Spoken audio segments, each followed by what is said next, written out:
If anything, the narratives worked, but not in the way everyone wanted. Come on. It's not a fucking movie on the WB where everyone's just really pulling that those guys are going to make it.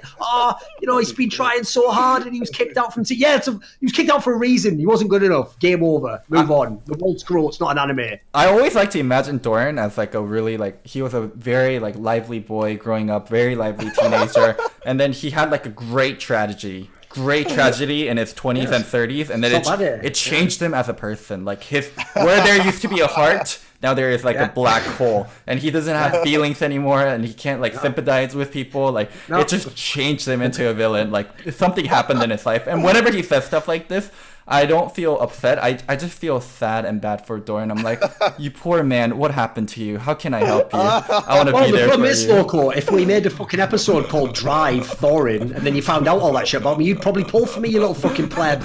I love it. Game over, right? Yeah. Funny, man. This is good. Anyway, back to the topic at hand.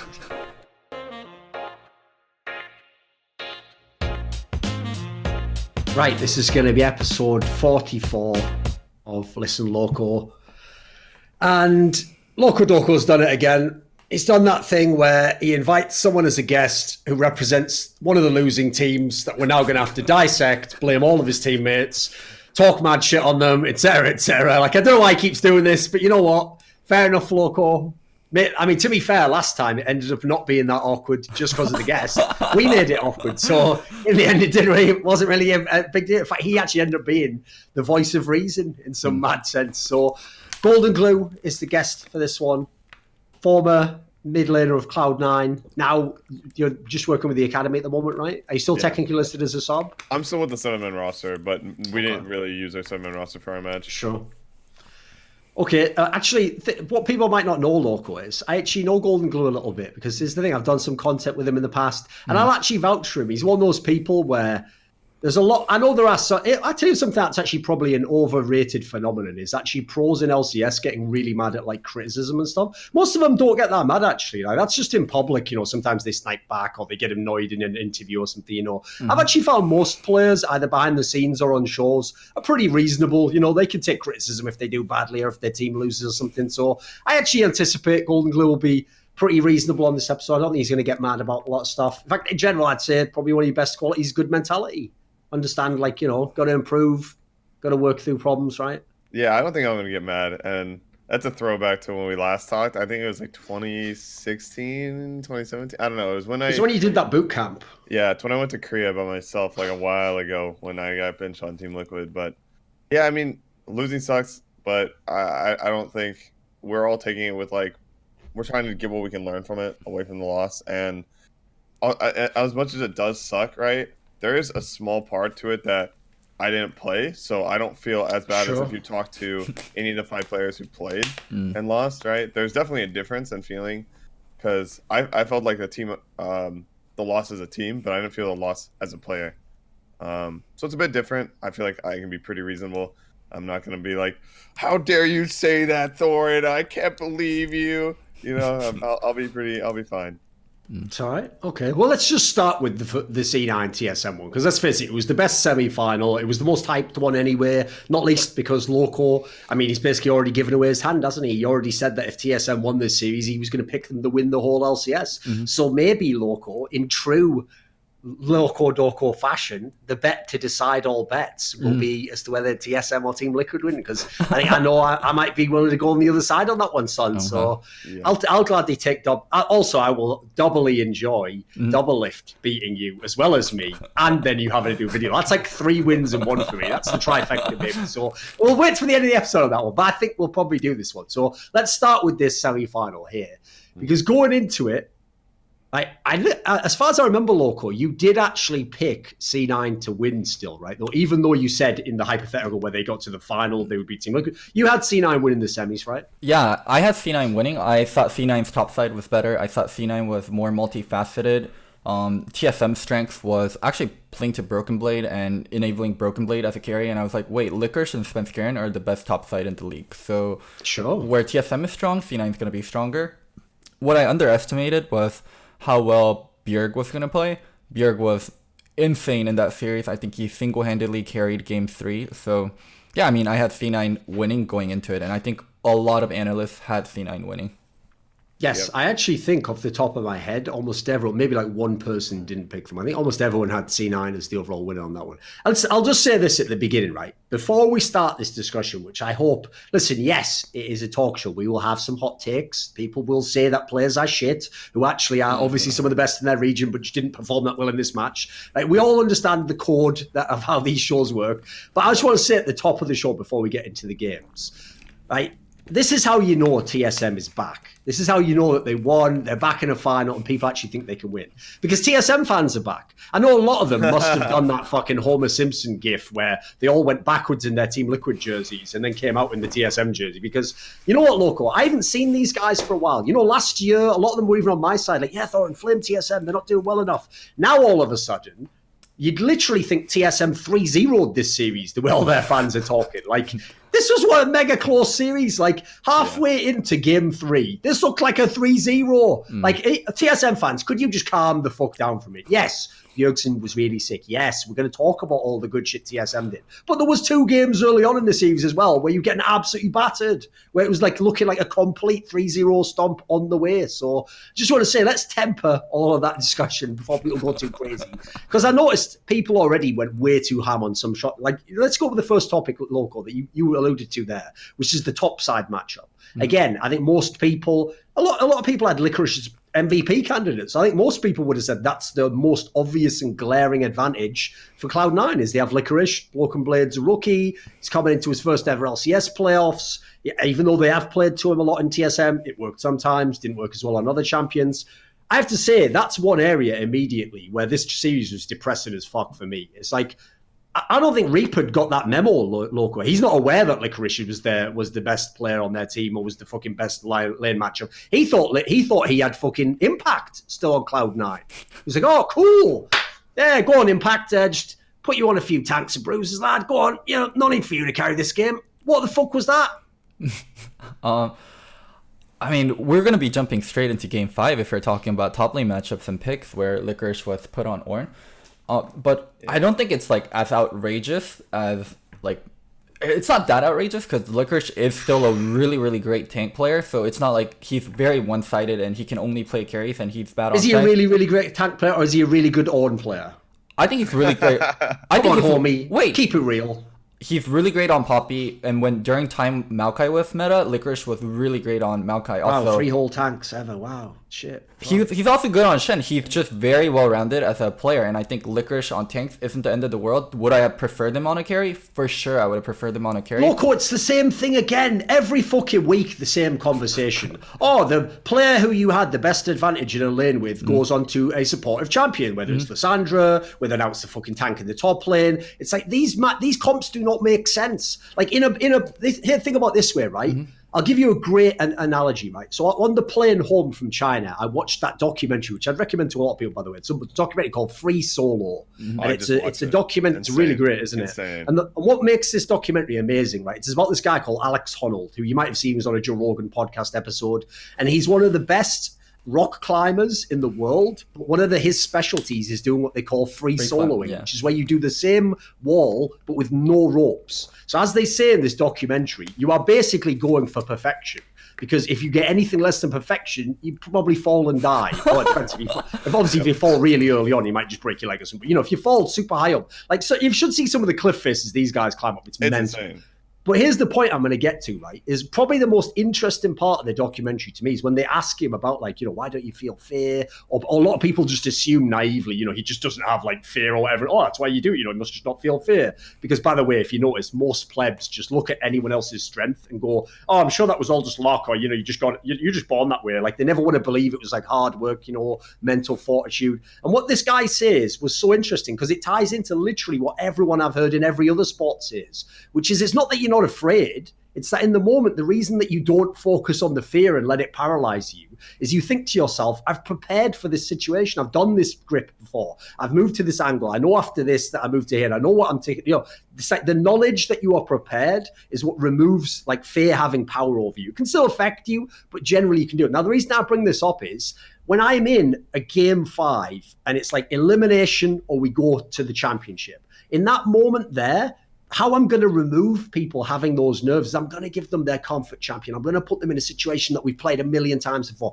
I'm going to set the game up so that, like, even if things start to go badly, they can always keep thinking, it's okay, I'm on like my champion. Oh, it's okay, we've got the good comp. It's okay, we know how to play from here. That's going to remove like the nerves, etc. So many of these coaches are doing like the great draft if it was on paper and we were like saying, what would be a potential draft here? But when someone has to actually play that draft out in the game, I hate some of these decisions because you're putting people in scenarios that, like, before the game, when they're just talking, they might say they're cool with that champion. But are they going to be cool in the game? You've got to make that judgment as the coach, in my opinion. You can't only listen to the player. Because, by the way, I'll reference this in as a last point, Loco. If you want to give an example of someone who's done a terrible job in his career by trusting players, your boy Prolly, who you're not a big fan of, that is one of the biggest criticisms I have of him. Every time he's in a big game 5 and he loses, he would always have the same story. Like, well, the player told me to put him on that. It's like, yeah, and you said yes. You know, you could have said no. So before I send it to Goldenglue, I just want to comment on the licorice tank thing. When we were talking about Froggen on Lissandra, I was 100% on board. I think that was outrageous. Froggen is miles above in terms of like Vel'Kod's backline carries compared to Lissandra. But for I definitely agree. This is like a different. Yeah. This is a definitely different like scale. For licorice, that gap is much, much closer. Grayson, what was your thoughts on like licorice throughout the series, and of course like the Game 5 Ornn thing? So I think the one thing that TSM did really well is they drafted to enable Broken Blade, and they just drafted flex picks a lot, and they really gave like Broken Blade good matchups. I think we didn't do a very good job of like, we kind of took almost Licorice for granted, where we could kind of draft him anything and he'd always pop off. Like this season, he's literally just picked counter matchups and been up 20 CS. Like he's literally just done that like the whole season long. And I think when playoffs comes around, you can't really get away with stuff like that as much. People are just playing too well. People are just too good at that point. And I think we just didn't draft good matchups for Eric. I think he is an extremely good Ornn player, and I think Ornn is his comfort, and I don't think there's anything wrong with picking Ornn, but we picked it in a situation where Broken Blade was ready with a counter pick that he was able to scale up with Vlad, and it really screwed us. You can think back to Eric playing at Worlds, like his classic Ornn play where he steals the Baron, like wins the game for the team. Like, definitely think it's a comfort pick for him. And I also think, like, if you're gonna look at the series, right, starting off in game 1, he got solo killed by like a Conqueror Akali, which is Broken Blade. By the way, if anyone saw the play, I mean, it was a really good play by Broken Blade, and Licorice was still useful in the game, right? But he wasn't having a great series so far. So I do believe in the fact that, like, okay, this player is not hot right now. Like, there's hot and cold players during a series, and when a player's not hot, you put them on like comfort picks, like Ornn, or like for a mid lane example, it'd be Lissandra, something that has like crowd control, team fights, and you don't have to like have an extreme amount of execution in the lane phase to win the game. Yeah, but I mean, I think like watching it, I definitely had things that I didn't agree with in the draft, and I like, if we could go back, I think we definitely would have realized that we needed to set up Eric to be in advantageous matchups more.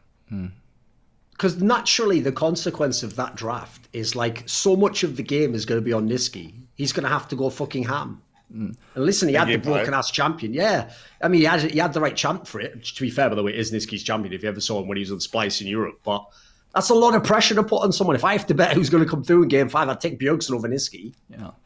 Yeah, and I think he played really well too. Like he was up like 20 CS, pressuring really hard. It got to the point in like the mid game where we had a couple slip ups, and they had insane scaling. Right, I honestly think most of the pressure scaling came from the Vladimir. They obviously still had Kindred, Zilli, and Braum, which is like the combo that we were notorious for pulling out. Yeah, that was the C9 comp. Yeah, that was basically our comp. Yeah. They robbed us, but that comp is it's deadly. Like, it's so strong when it gets ahead, and it's super hard to play against, right? And we basically, it's like super execution heavy, and like you have to make some miracle sleeps happen, and they didn't really happen. And Ornn was just getting outscaled the whole time, where it eventually just got to a breaking point of Vladimir's level 18, and he's one-shotting everyone.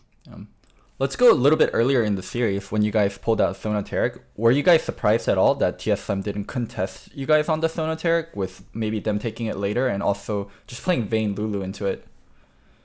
Yeah, that was interesting. That seemed like a free win for us. I don't know what they were thinking with Lulu Vayne. Like, they're trying to scale up in team fight, but I mean, they were able to get a solo kill in lane. So maybe when they played it in scrims, they pressured lane really hard and like won off that.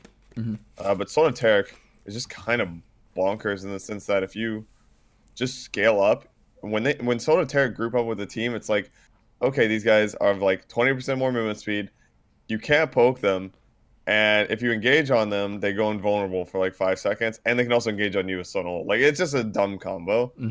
I don't think they were really prepared for it. I mean, they were a little bit prepared because when we locked Sonoteric, they insta-locked their champs. Yeah. But it didn't work at all. Like, their strategy just did not work at all. So maybe they just didn't play against good Sonoterics. I'm not sure.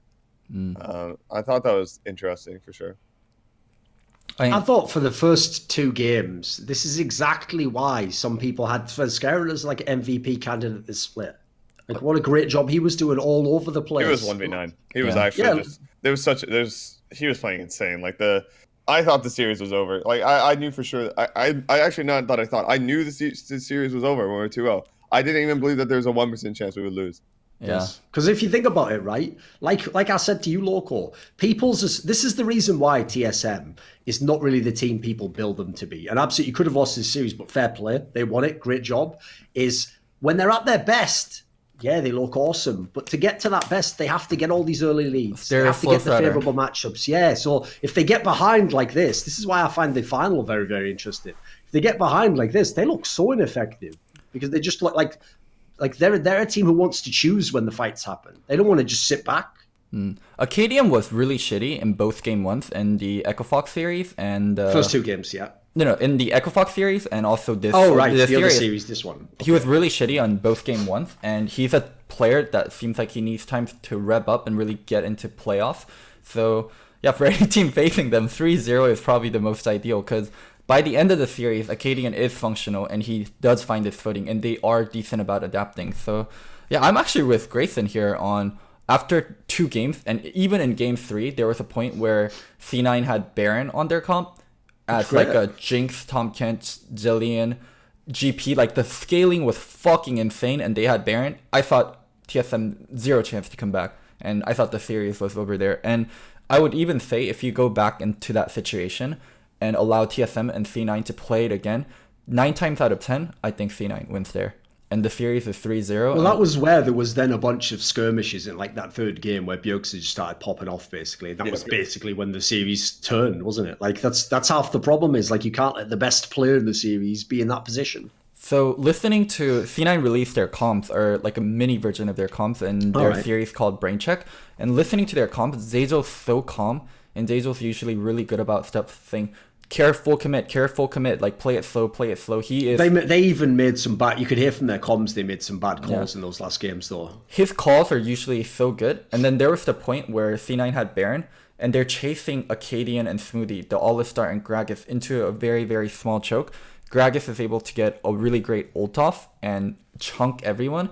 And Bjergsen comes in.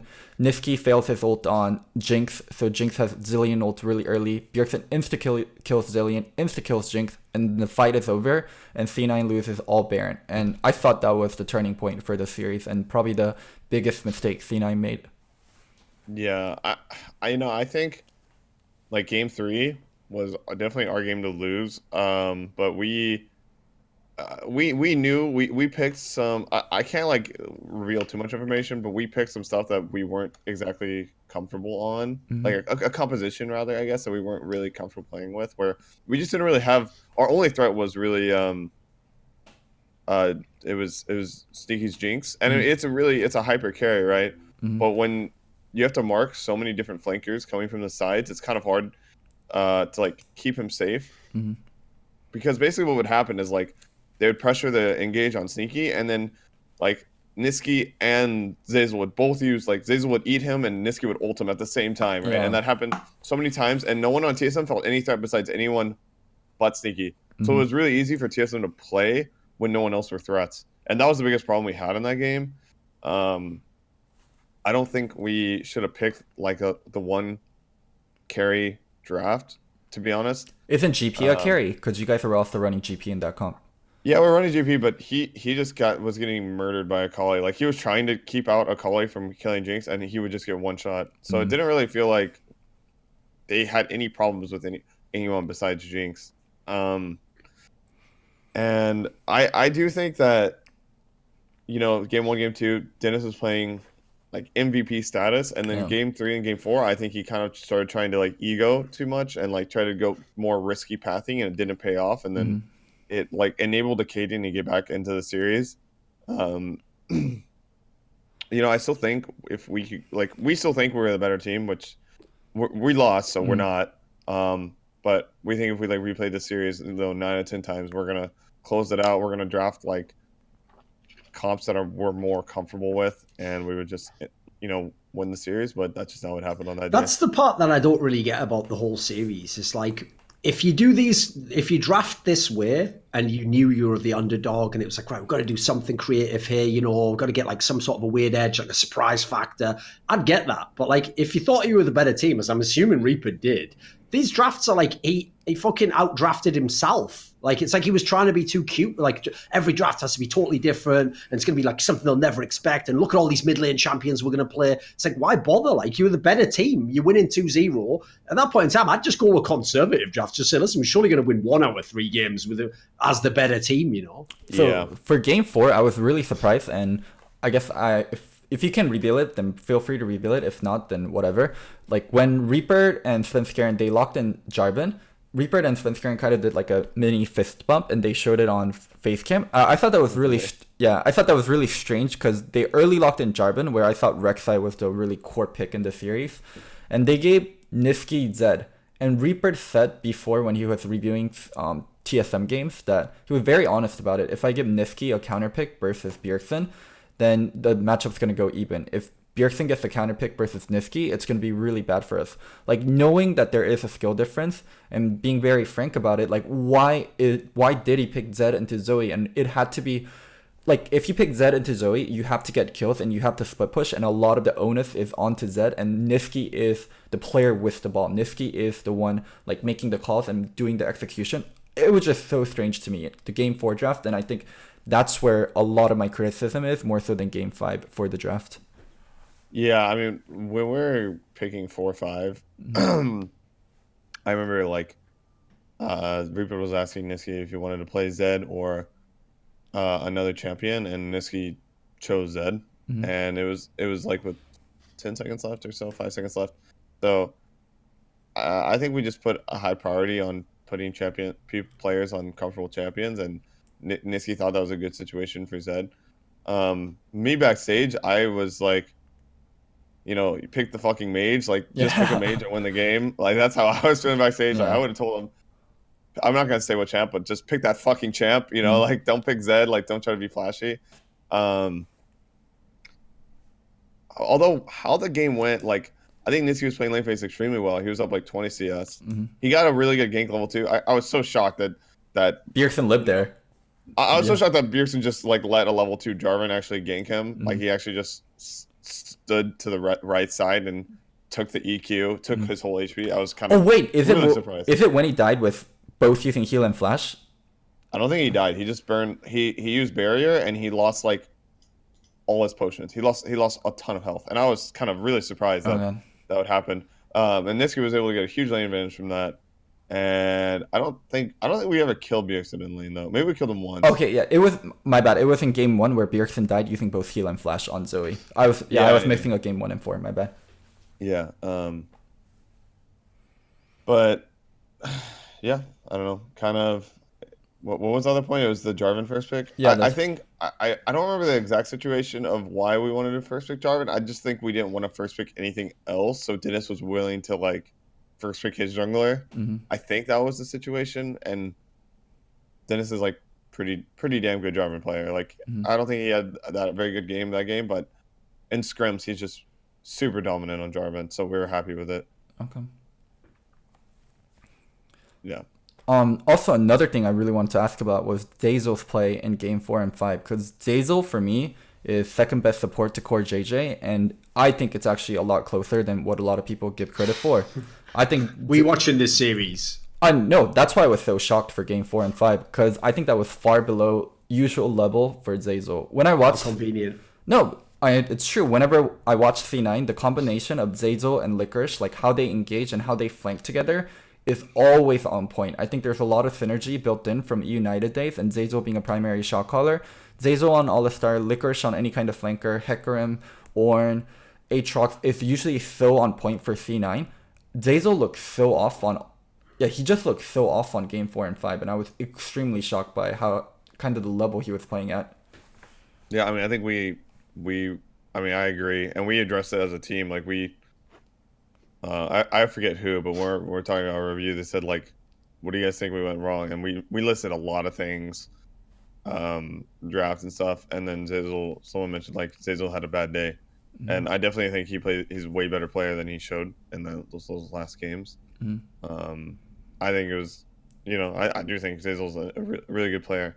I would say he's probably number 2 support, but he didn't have a good day. So I don't know if you can actually, like, that's the thing, is like, it's really weird when we feel like we're the better team, but we still lost, right? Because we're obviously not the better team. We're not the better players. Like, Listen, you have to say that, mate, but I don't give a fuck. Like, the idea that, like, you lose doesn't mean you're the worst team. It means you played worse in this context in 3 games. There you go. Not even 5. So I think it's pretty close. I think overall, I still think Cloud9's a better team. I will say one aspect that probably means they're not in this context, though, is I've seen Cloud9, like, as we said, when they just never could beat Team Liquid, there is some sort of a psychological component to this Cloud9 team that I can't fuck with at all. Because, like, if you're the better team, if you have the better draft, the better champion pool, like, you should just win these series. It shouldn't even be this close. Like, one thing I've got to say on the other side of the equation is TSM, despite how terrible they looked for 2.5 games, they were way better at having in terms of like their mental frame. Like they never looked like they were down in the series at all. Every single game they reset, they came back, they did a great job anytime they were behind, because they were, I can't remember which game it was now. It might have been game 4. They were behind early on. Like they were really, really good at coming back into it. Like that's one area actually where, even though I think Glacius is a much superior top laner to Broken Blade, I'll give Broken Blade credit. It doesn't matter what happens in the game. He doesn't seem to tilt actually. He seems to just keep playing. And if he can get to team fights, he's really good. It's the way you know Loco's reading the fucking chat, because you see his eyes light up and like, oh, I've just seen something hilarious. Like, at least don't look at the chat if you're going to do that, for fuck's sake. I'm literally looking straight at you. Anyways. No, I could see you look down and to the right, though. And whatever. I have only done this my entire life. You're about 6 months in, but yeah, tell me more about how it works, cocksucker. Anyways, for, what is it, the Licorice Broken Blade thing? I think one thing that's really unique about this TSM team is this TSM team feels like they have a lot of heart. It sounds corny as hell, but like the combination of Acadian and Broken Blade being new players that are a little bit more, I would say, lighthearted, and a combination of also Smoothie, who's also lighthearted and like jovial. Like this TSM team seems like they have more fun whenever you watch TSM Legends compared to the Zben Mitti Haunter TSM team. And I was also extremely, extremely shocked in how well they were able to come back in game 4 and 5, and how like lively they were. And because these are, for Acadian and Broken Blade, this is their first time playing an NALCS playoff, and for them to not crack after game 2 and able to come back in game 3 off of Bjergsen and do their job really well in game 4 and 5 was like really shocking for me. Yep, honestly, I was like amazed how the series turned around. Like basically Acadian went from like just getting dicked on by Dennis to like actually carrying the game 4 and 5. I was super impressed with the turnaround. Their mentals are insane, right? Because they were getting shit stomped. Like I thought there was zero chance that we would lose. The games weren't close. Game 1 and 2. Like even if like anytime they fought an objective, we would just ace them. Like lose 0 people, get the objective, and then they were able to keep their heads in the game. Like that's super impressive. When it's so easy to like be down 2 games and just be mentally defeated and just like be like, get this over with. I don't want to fight anymore. Like this is painful, and they didn't. They kept their heads in the game, and they fucking. I would say that's the number one thing I would like give to TSM and like give props and like be looking for it as their strength to Liquid. Is it just mental perseverance? It's really impressive. No, actually, that's why the analogy I gave on Reddit was I'll give you a very quick story for people. This is like an old school sports stories. So in the mid 90s, right, when Michael Jordan was retired the first time from basketball, the team that won the championship twice was the Houston Rockets, right? And their star player was a player called Hakeem Olajuwon, who was a very, very good center. He had like a lot of post moves, and he was just a fantastic player, actually. And the thing was, during one of these seasons, the MVP of the league went to a center for a different team. It was David Robinson of the Spurs, who also was an incredibly good player. And so what happened is, as you'd expect, you know, what you're supposed to do when you're a star player is if someone else wins an award like that, you say, well, you know, a lot of people were deserving of the award, you know, and I'm happy to him for his accomplishment, you know. I would have liked to have won it, but maybe next season. Right? Sure, in theory, Hakeem Olajuwon did that, right? But then what happened, and this is how baller this is, when the two teams met in the playoffs, Olajuwon literally dominated this entire series. He had some of the best numbers like ever in the history of the NBA for that position in this whole series. Shit on his opponent, who was the other player who won the MVP directly. And then supposedly, when he was like walking off the court after one of the games, just said something to one of his teammates, like, you know, like, well, I guess we saw who the real MVP was, or some like fucking baller line like that. Well, that was for this series for me, what Zix did to fucking Reapered, because these were the two coach of the split candidates, right? These are the two. Which way we're going to go? Well, after this series, mate, if I was X, I'd just be going, that's why I'm the coach of the season, mate. This is fucking... That was ridiculous. He did everything. Kept the mental fucking super strong, adapted in the draft, gradually figured out which players to play off, saw how C9 was drafted. Oh, that was a great job. So for me, what's really weird is coach of the split is who did best in regular season, because the award is rewarded after regular season. Why is it called coach of the split? It's not going to include playoffs, and I think playoffs is super important if you're going to reward MVP, if you're going to reward rookie, if you're going to reward coach of the split. So I think it's ridiculous that that portion is not included. And also, it's a really hard award to give out because I can't say I know exactly what Reaper did. I can't say I know exactly what Tony did. I don't know exactly how much they did for their teams. I have context. I can talk to players. I can have information, but it's one of the hardest awards to give out. It's always, sometimes it's a sham award. Like, I think Reaper and Tony were more than good enough candidates, and I think either of them winning would have been fine. And also, I always feel like I have to kind of defend Reaper a little bit due to so much backlash that he got from TSM fans. Like, oh, how did he deserve this? How did he deserve this? Like, look at it. Like, look at the matchup. Like, after playoffs, like, playoffs shouldn't be accounted for. Like, when you are giving out that award, like, by the definition of the award. Yeah. So, it's always such a weird award to talk about. No, here's my problem with that, right, is I agree. It's an award for the regular split anyway, so it's irrelevant what happened in the playoffs in that sense. I was just saying from like an ego aspect, I think that's a cool narrative, you know. I think, by the way, as I told you, I think it's totally fine that Reapered wins the award. That was like a 50-50 for me. I could have gone either way. I don't really mind. If Zix wins it, that's fine too. If Reapered wins it, that's fine. They were both very good. The idea that you have to take a team that did badly and do well, like people are just making this shit up. That rule never existed. That's just some sports narrative shit. Like, you can go with it if you want. It's one way of thinking. I don't think it has to be, though. So the idea that Reaper, he was a very, very good coach in the split. My criticism of Richard always comes down to the playoffs. Like, this is a guy who, as good as he can be as a coach, he can fucking give some series away. He's the one who almost had his team losing to a fucking LCL team at Worlds. That happened.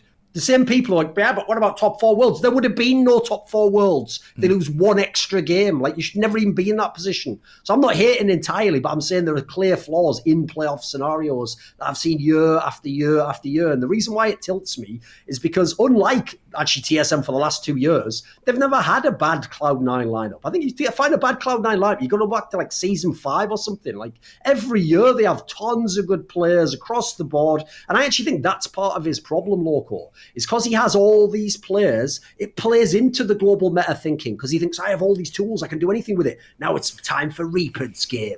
And then he starts going full fucking anime mode, like doing this shit, and looking at the chess move. You know, like that shit chess game they play in Code Geass, which doesn't even work. You're not allowed to just make your own fucking... You're not literally allowed to move the king to another spot. It's in the rules of the game. Like, as soon as I even saw that, I almost threw the fucking monitor out the window. You shitters are going, it's genius, this fucking animation. It isn't. You just watch it on second screen while you play fucking Tam Kench and go, shit, in lane. It's not even good entertainment, is it? Anyway, that's the weeps out the way. You see my point I'm getting to here. It's like, don't outthink yourself. Like, sometimes you got to just let the players win the game, mate. You can't just be trying to play 7D chess, can you?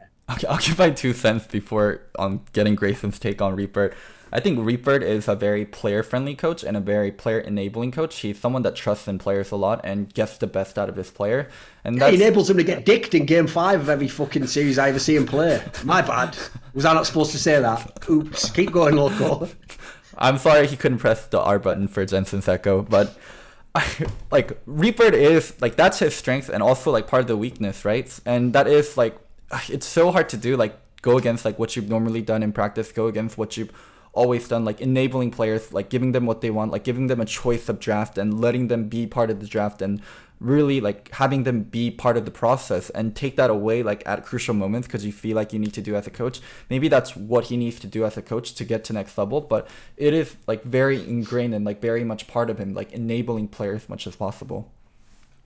Yeah, I mean, I obviously think Reaper's a fantastic coach. I think his biggest strength is the fact that he's very good at being able to tell what kind of problems the player has after like watching their games, and he does a really good job of helping pinpoint like errors in your like general gameplay, not just specific mistakes, but like the more pattern-based mistakes that you're making, such as like when you're around this timing, like whenever you go side lane, for example, you tend to play too aggressive when you have like this line of vision or something like that. Mm-hmm. He's very good at finding those kind of mistakes, and I mean, I definitely think it's really easy to criticize him since we just lost in versus TSM, and our last BO5 that we lost in the finals in ALCS to TL. I think we had like he's basically just kind of trying to figure out what's the best balance of like trusting players and just doing his own thing, because I think this split, I think, well, in this match, I think we might have like gave a little bit too much. Well, actually, no, I can't say that, because I think it's really important to give choice to the players. Like if I'm playing in a series and my coach says, you have to play this champ, it's kind of like, if this is also the champ I want to play, then sure, right? But if I think it's a good situation for another champion, then it's really weird. It feels really uncomfortable to be like, I think this is a really good situation for Lysandra, and then he's like, no, pick fucking XYZ. It could be anything. Would you defend him on the Zed versus Zoe thing? Zed in game 4? I mean, I would. He gave a choice, right? And I think it's on both of. And honestly, his Zed was really good. Like, I honestly don't even think that's why they lost. They picked Zed, right? I don't even think that was really necessarily the problem. And I think it's really hard to pinpoint any of the individual decisions, because all of them we agreed on as a team. Like first thing we said, like when we finished the series, is like, like we fucked up as a team. We fucked up. Like we all cut the whole team. They all agreed it was all their fault. Come on, get them out, Jack. Get some good guys in. Problem solved. we all agreed on all the stuff we were doing. Like we think it's important to give players input, and like we just fucked up like on the decisions, right? Like we should have picked different stuff, and we should have. I mean, we could always say we could play better, right? Certainly in that series. So here's the thing: what kills me about this as well, Loco, is people might not know this, because again, most fans only been following the game 1 or 2 years. If you ever Google, I think it's called Reapered Against All or something. I wrote a piece about Reapered's career. He's one of my favourite League of Legends players of all time. And I actually have a higher opinion on him than most players do, because most people who follow the game weren't around during his era when he was at his peak. And so people might not know. This is a guy who, as like an in-game shot caller, is no joke, one of the best to ever do it. Like, this guy was unbelievably good. I rank that IEM Cologne tournament he won at the end of 2012 as like a top 10 individual performance by anyone of all time in League of Legends, because he literally took 4 people who were bombs and solo queue players and won a tournament over like Fnatic. When Fnatic had like Expeke and Soaz and all these players, he won a whole tournament of them, just shot calling the whole thing out of the top lane and carried the entire tournament. And this is the famous tournament where some of the like in-game messages were leaked afterwards, and people don't even know what items to buy, and he's having to tell them, like, so he tells one of them to go buy a cloak, and they go and buy like he tells one of them, and I think to go and buy like, the cloak that builds into an item with pickaxe. And this ability, idiot, yeah. And this moron buys the null cloak instead. Like, this is in the final of a tournament, he wins. Like, this guy was, and what people don't know, and this is the final point I want to make, is half the reason why Reapered could have had a better career than he did is because he sadly chose to stay with those players. Like, first he had the SK Telecom lineup that was okay. Then he was in the Jin Air lineup where actually he was playing with Phoenix, if you remember, when Phoenix was a fucking top laner or whatever. He's doing all this stuff, right? He got offers at this time to go elsewhere and to join better teams and to join back in with the sort of established teams, etc. And he chose not to do it because he was staying with his fucking Dongsons or whatever they call them. So I actually have a lot of respect for him as an actual player. He's a sick player. But as a coach, I've just seen a lot of flaws in that respect. Partly because it's one thing to do something as an in-game shot caller. You're in the game. You can still affect things. You can still change things. I always think that's the flaw of being a coach in League is, I'm sure, like I've made in the past episodes, if you had a timeout, you could fix half these problems. You go, listen, like, you've misplayed that. Like, remember the win condition. You can't do that if you're not in the game, though. If you're an in-game leader in the game, we can still affect things. You have to set people up so that when you set it go and move away, they execute everything from there on.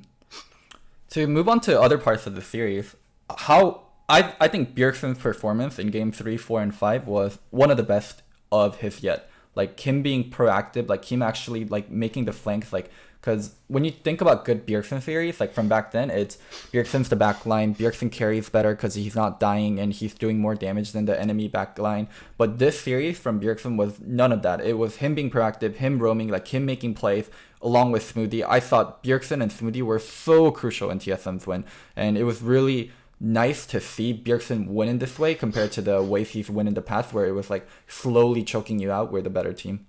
Oh, by the way, I just have to throw in as well, what a fucking baller Bjergsen is. Because Bjergsen and Froggen, this went under the radar for some people. In both big playoff series they played, they bought fucking Medjais and just started ramping up like it was a solo queue game. That takes some mad balls to do. What game did you buy Medjais in? I think he bought it in game 5, didn't he? Let me double check. Let's see. Yeah, I think that's right. He definitely didn't buy it on a Kali. And I don't think game 4. When did you play game 4? Could be mistaken. He played Zoe? Yeah, he played Zoe game 4.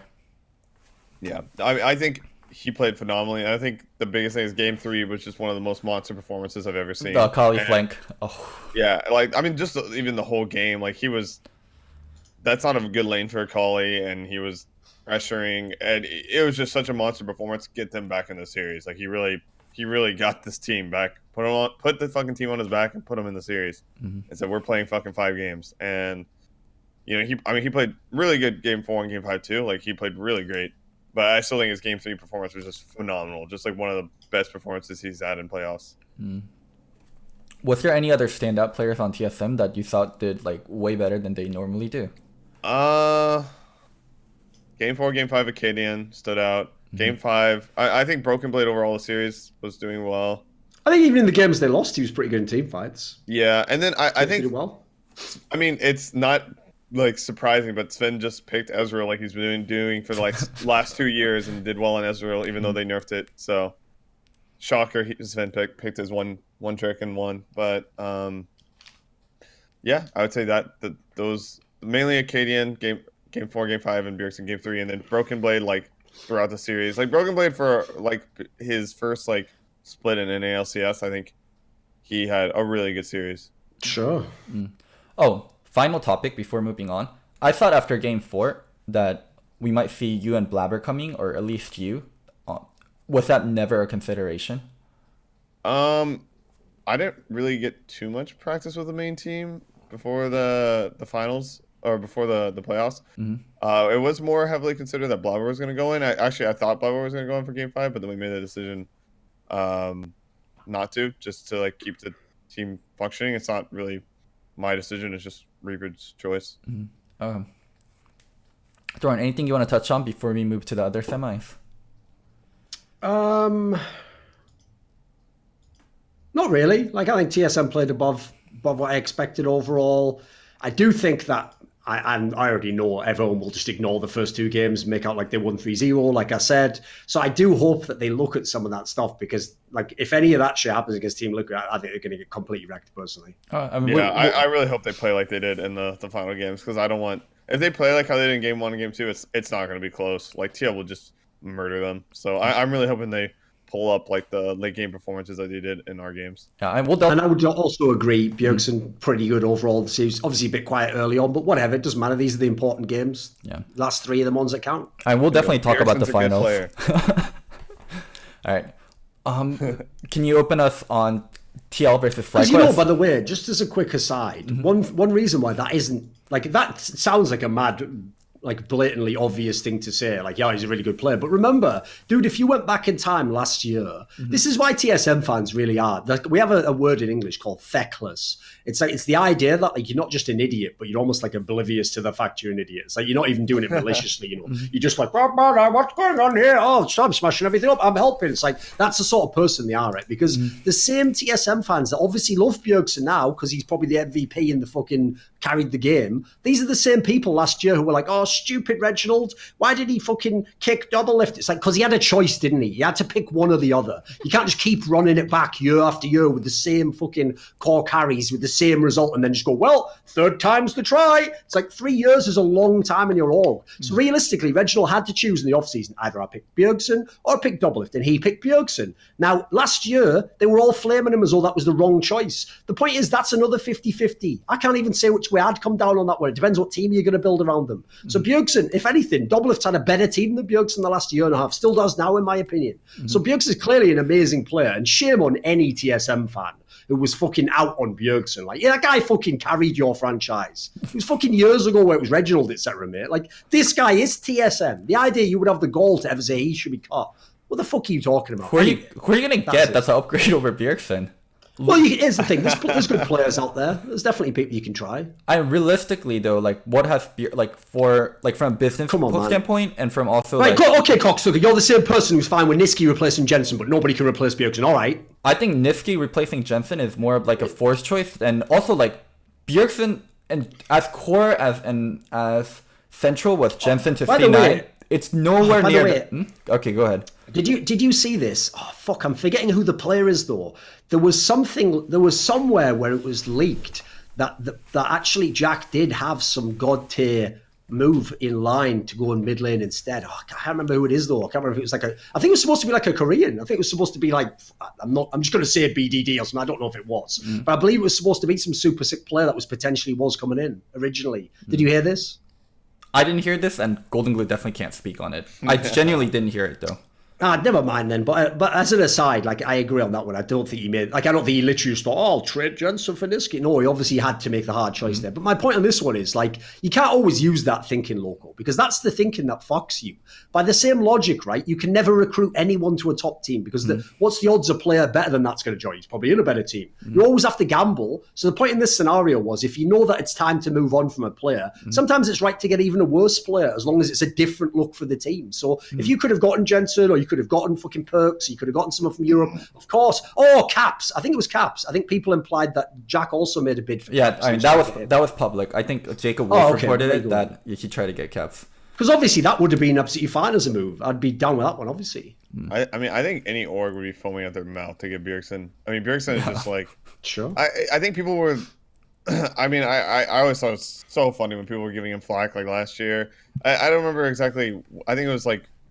I don't remember when it was, but just over the past like maybe 2 years, people have been like really been wanting to give Bjergsen flack just because he's been such an amazing player, and like it's been so hard to actually flame him that no one's flamed him for so long, right? So people are just like, I want to flame this guy. Like I haven't got the chance. I haven't got the chance to flame this guy. I'm just gonna make some shit up. Oh, this guy, he doesn't roam enough. Like it's like the fucking LeBron factor, isn't it? Like, like realistically, anyone who likes basketball knows worst case scenario, LeBron is extremely good. But when you hear people talk shit on him, you'd think he was like the worst player in the NBA or something. Yeah, if you ask any of the pro players, that's literally just like kind of the community and Reddit, kind of just like I don't know, just snowballing effect. If you ask any of the players at any time, they'd always be like, "Yeah, Bjergsen's fucking good." Like everyone knows, like this guy, like, and not only that, but he's also like fantastic teammate, like fantastic brand.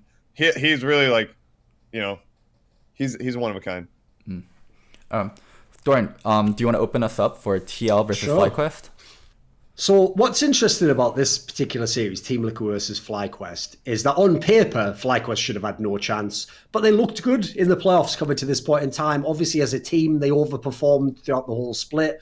And Team Liquid not only lost some of those games at the end of the split, but if you heard in Doublelift's interview after the series, they were basically losing nearly all their scrims. I think he said they were going on like 15-game losing streaks in scrims. So as a result, what's bizarre is I feel like the only thing that was going to level the series is that apparently Team Liquid in their own minds came in not that confident and worried about, what was going to happen in the matches. But in the end, it wasn't particularly a close series at all for my money. Like, what did you think, Goldenglue? Oh, it was a fucking stop. I was watching that. I was like, this is a murder. Were you guys, was C9 practicing against Team Liquid since you're on the other side of the bracket? We were practicing versus TL and FlyQuest, yeah. And were they getting wrecked every time, like they were saying? Wait, TL? Yeah. I mean, we definitely had a pretty good record against them, yeah. I don't know if I would say like we were wrecking them, but we definitely had a good record. I think they were also scrimming TSM too, so maybe they were wrecking them too. I guess TL and FlyQuest has the hardest scrim opponents because it's versus both TSM and C9. So I can imagine why they were getting wrecked in scrim. As for the matchup itself, yeah, I thought it was going to be a stomp, and it was a stomp. The only thing that surprised me was how much Jace Impact was playing, but other than that, it went pretty much how I thought it would go. Well, that's one thing you have to say was legit as fuck about this series, though. Like, that whole thing. So, okay, just as everyone does obviously overplay the angle that, like, Licorice can only play carries, which was never true anyway if you ever saw when he first came in Cloud9. But people do make it like, Impact can only play tanks. Like, he can definitely play the odd carry from time to time. And in this series, his pool looked fucking amazing. Yeah, I was surprised, actually. Like, I honestly, just in general, they nerfed Jace a couple patches ago, 9.6 maybe. Yeah. They nerfed his base health regen and maybe his base health. I don't know. He's more squishy, yeah. He's more squishy earlier on. They gave him slight nerfs, and I honestly did not think the champion was too great. I thought it was too execution heavy and too easy to snowball on. If it dies once, it's gonna be basically useless. And Impact just holy crap! I was watching that series, man, maybe I'm wrong. Jace looks fucking OP. What the hell? What is this? Yeah, I was really that Jace was 1v9. I mean, if you just look at the draft that fucking FlyQuest had in game one here, where they have Zoe, Kai'Sa, fucking Rek'Sai, Irelia, you can just already see in your mind, oh shit, this is going to go so badly in team fight. And then it never mattered whatsoever. Team could just crush these games. Yeah.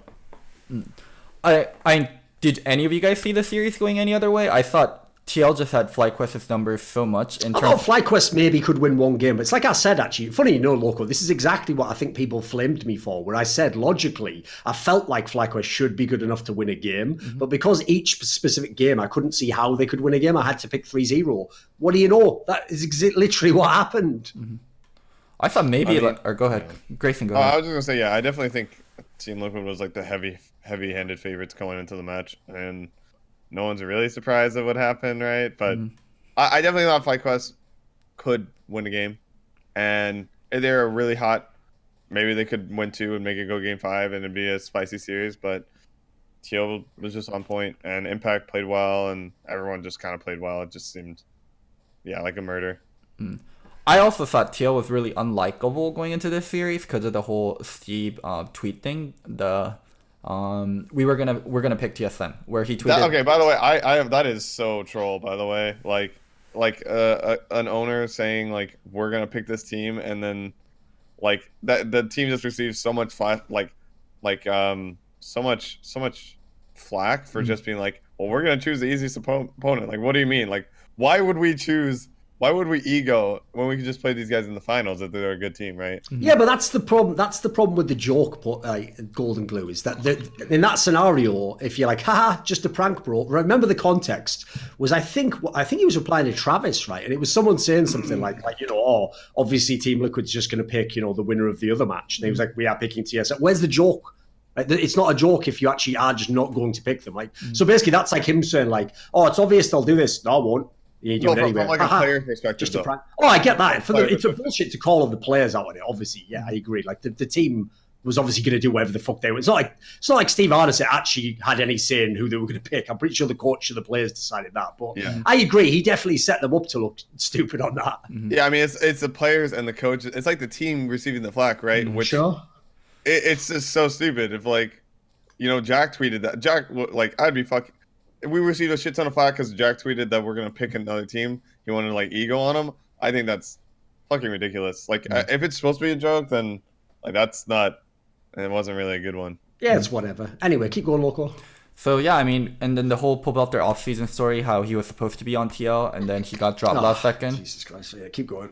So it made TL really unlikable, and Paul Belter like making the whole tweet about, we're gonna smash them. Like, I think a lot of people wanted to root for FlyQuest. You believe that for 1 second, No. did you? You believe that Mate, all you need to know is this, like, Paul Belter is such a fucking soft-spoken, mild guy. I'll tell you a story, right? I was once in Korea. It was in, like, early 2015, I think, and I forget if that's the exact time. I think it was when it was. It was in the off-season for Season 4. If you remember when Paul Belter and Echo Fox were making that Korean lineup. Yeah. Not Echo Fox, what the fuck are they called? Winter Fox. Winter Fox. There we go. When they were making that Korean lineup, right? I was just walking through the subway one day at like Sinchon, one of the like changeover stations. And as I'm coming through the turnstile, no joke, as I turn around to like take the card off, Paul Belter is right behind me. And I'm like, and I think to myself, for 1 second, I thought, do I really just not know Korean so much? I think that a random Korean guy looks like Paul Belter. But then what's mad is I saw his bag and it was one of those LCS bags. So I go, oh, hey, Paul Belter. And he goes, oh, hi. And then I go, what are you doing here in Korea?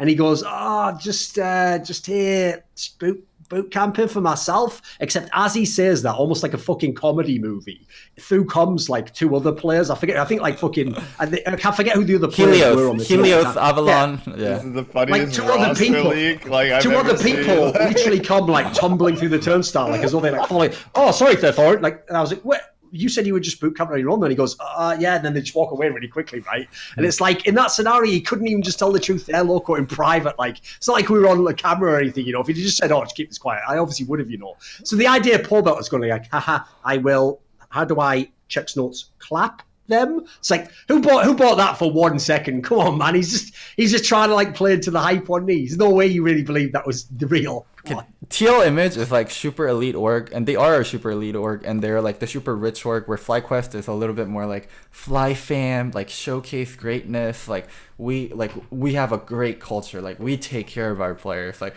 they're way. The way you're saying that, it's just like, I don't know, making me uncomfortable.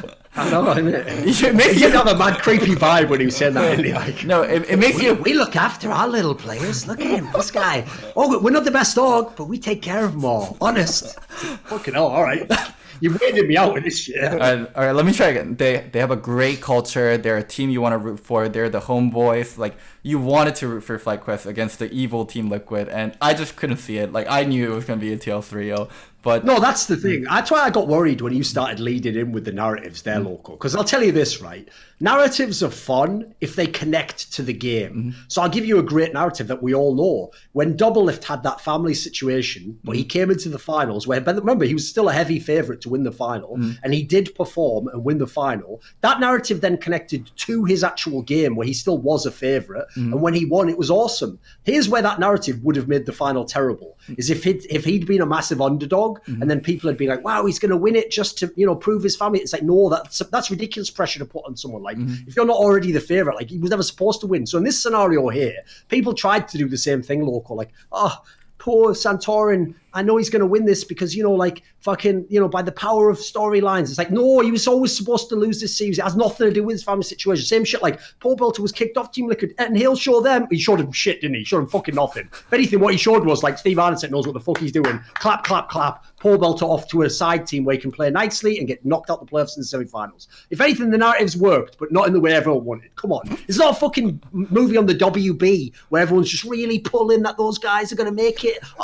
You know, he's been trying so hard and he was kicked out from... he was kicked out for a reason. He wasn't good enough. Game over. Move on. The world's grow. It's not an anime. I always like to imagine Doran as like a really, like, he was a very like lively boy growing up, very lively teenager, and then he had like a great tragedy in his 20s and 30s, and then it changed him as a person. Like, where there used to be a heart, now there is like a black hole, and he doesn't have feelings anymore, and he can't like sympathize with people. Like it just changed him into a villain. Like something happened in his life, and whenever he says stuff like this, I don't feel upset. I just feel sad and bad for Doran. I'm like, you poor man, what happened to you? How can I help you? I want to be there for you. The problem is, Loco, if we made a fucking episode called Drive Thorin, and then you found out all that shit about me, you'd probably pull for me, you little fucking pleb. I love it. Game over, right? Yeah. Funny, man. This is good. Anyway, back to the topic at hand. Grayson, anything you want to add on? Who hurt you? Who hurt you, Thorin? Let me know. Who do I need to beat up? The Swole Bros are on it. Anything you want to add for TL FlyQuest, Grayson, before we move on to the finals? Not really, no. Okay. Doran, want to set us up for By the way, I will just say, no blame whatsoever to FlyQuest players for this series. Like, they didn't play super shit or anything. No one threw the games. They weren't bad. They didn't do terrible drafts or anything. This is just an example of where it's not even just that Team Liquid was the number one team. Like, I think FlyQuest would have had a better shot against either of the other teams. At least there might have been a way into those games. This was like running into a brick wall. They were never going to win any of these games. So it's totally legit that they lost. I don't even blame them for not winning a game. I thought they did a very, very good season overall. Props to Santorin. He played a very, very good season in general. The rest of them, Paul Belt and Wild Turtle, showed they're still quality players. Viper showed he was a very good rookie. This is about the best you could expect. This is realistic. I actually think they probably slightly overshot expectations. So well done to them. No problem that they lost 3-0. I was talking to their GM, Nick Fan, in the press box, and he was saying, oh, we're happy that TL actually picked us and they didn't pick TSM. Like, we were super scared to go versus C9. Maybe he was just dealing with the reality of things and then just saying TL is the better matchup for us. But from what he said, they were really scared to go versus C9. I'd have just done the fucking anchor man like, I don't believe you. And then just moved on my life. There's no way that's true. No way. Well, I think as a player, it's also like, it's best case situation when the expectations are lowest for you, right? Like when you're versus Team Liquid, right? Like there's not much expectations of you. You can really, if people are expecting you to get stomped, it's like a relief. It's like, okay, I can play so freely in game, right? I'm gonna just like play aggressive and like people expect me to lose, right? And I mean, I think that's kind of like how I felt personally going into my series last time. I was like down 1-2. I was like, well, shit, like. If like we're about to get 1-3, I'm gonna go in. Hopefully, I can change something. And if I don't, whatever, right? I feel like that's actually a really good position for FlyQuest to be in. And even though they did lose 0-3, like I still think they can be pretty happy with how their season went. Right, let's talk about the final then, and we'll leave the bet part to the end. So we'll just start setting it up then. So Loco, you've already done it on all the past episodes. You've hyped up this idea that TSM is going to be the team to beat Team Liquid. Now, I will say, just as a note, like I said to Veteran there, it's bullshit to just say, well, I said it a lot past, so I have to say it now. No, that doesn't make any sense at all. If you really think Team Liquid wins this series, you should say I'm changing my vote and I'm picking Team Liquid for these reasons. So just at the outset, like, explain me, do you still have Team Solo Mid winning this one? And if so, what are reasons? Like, how in the matchup do they get their edges and win the series? But so my problem with picking TSM to win is there's two versions of TSM. The TSM that starts out in the series and then TSM that ends the series. Like, in the end, whenever TSM, like, versus Echo Fox versus Cloud9, like, their last two games always look so great. But their first few games look really, really shitty. And it makes me really scared to pick TSM when there's Acadian and Broken Blade on that team who have never played in a stage like this. We talked about how they've never played in NALCS playoff, but they never, ever, ever played to anything close to like a NALCS finals with so much pressure on the NTL versus TSM. So it makes the finals held in like a special location again? Where is it? St. Louis. St. Louis. Yeah. Okay. So it's, I don't know what arena. I'd imagine it'd be. Will be there. I'd imagine it'd be huge. Every finals has been really big, and it's TSM versus Team Liquid, so I think it's going to be one of the most hyped finals. We never had this matchup, so I'm still going to pick TSM. And if they do win, I think it's going to be through Bjergsen doing better than Jensen and Broken Blade Acadian finding their footing really earlier on, and also Smoothie and Zben have looked really, really good, like consistently in playoffs. So I don't have any kind of. Yeah, I have a lot of faith on Bjerg and Zven and Smoothie and a little bit of hope that Acadian and Broken Blade do better than what they usually do in the early part of the series. What do you think, Goldenglue? I'm trying to form my opinion right now because part of me is like, TL is going to 3-0 stomp these noobs, and then part of me is like, TSM's gonna 3-2, and like Broken Blade's gonna win the carry versus carry matchups, and Acadian's gonna have a good match. Sven and Smoothie are gonna do what they've been doing. They're gonna be consistent, and they're gonna like play well. And I think, I mean, if you look at the record of like Bjergsen versus Jensen, it's very, very heavily Bjergsen favored. You know, Sure. so I think if I had to choose one that's more likely, I want TSM to win. I think that'd be more fun because I think if TSM wins, I think the series would be a lot more spicy and more interesting. Sure. I probably think it's slightly more likely that TL wins like 3-1, 3-0, probably. But yeah. Yeah, I would say like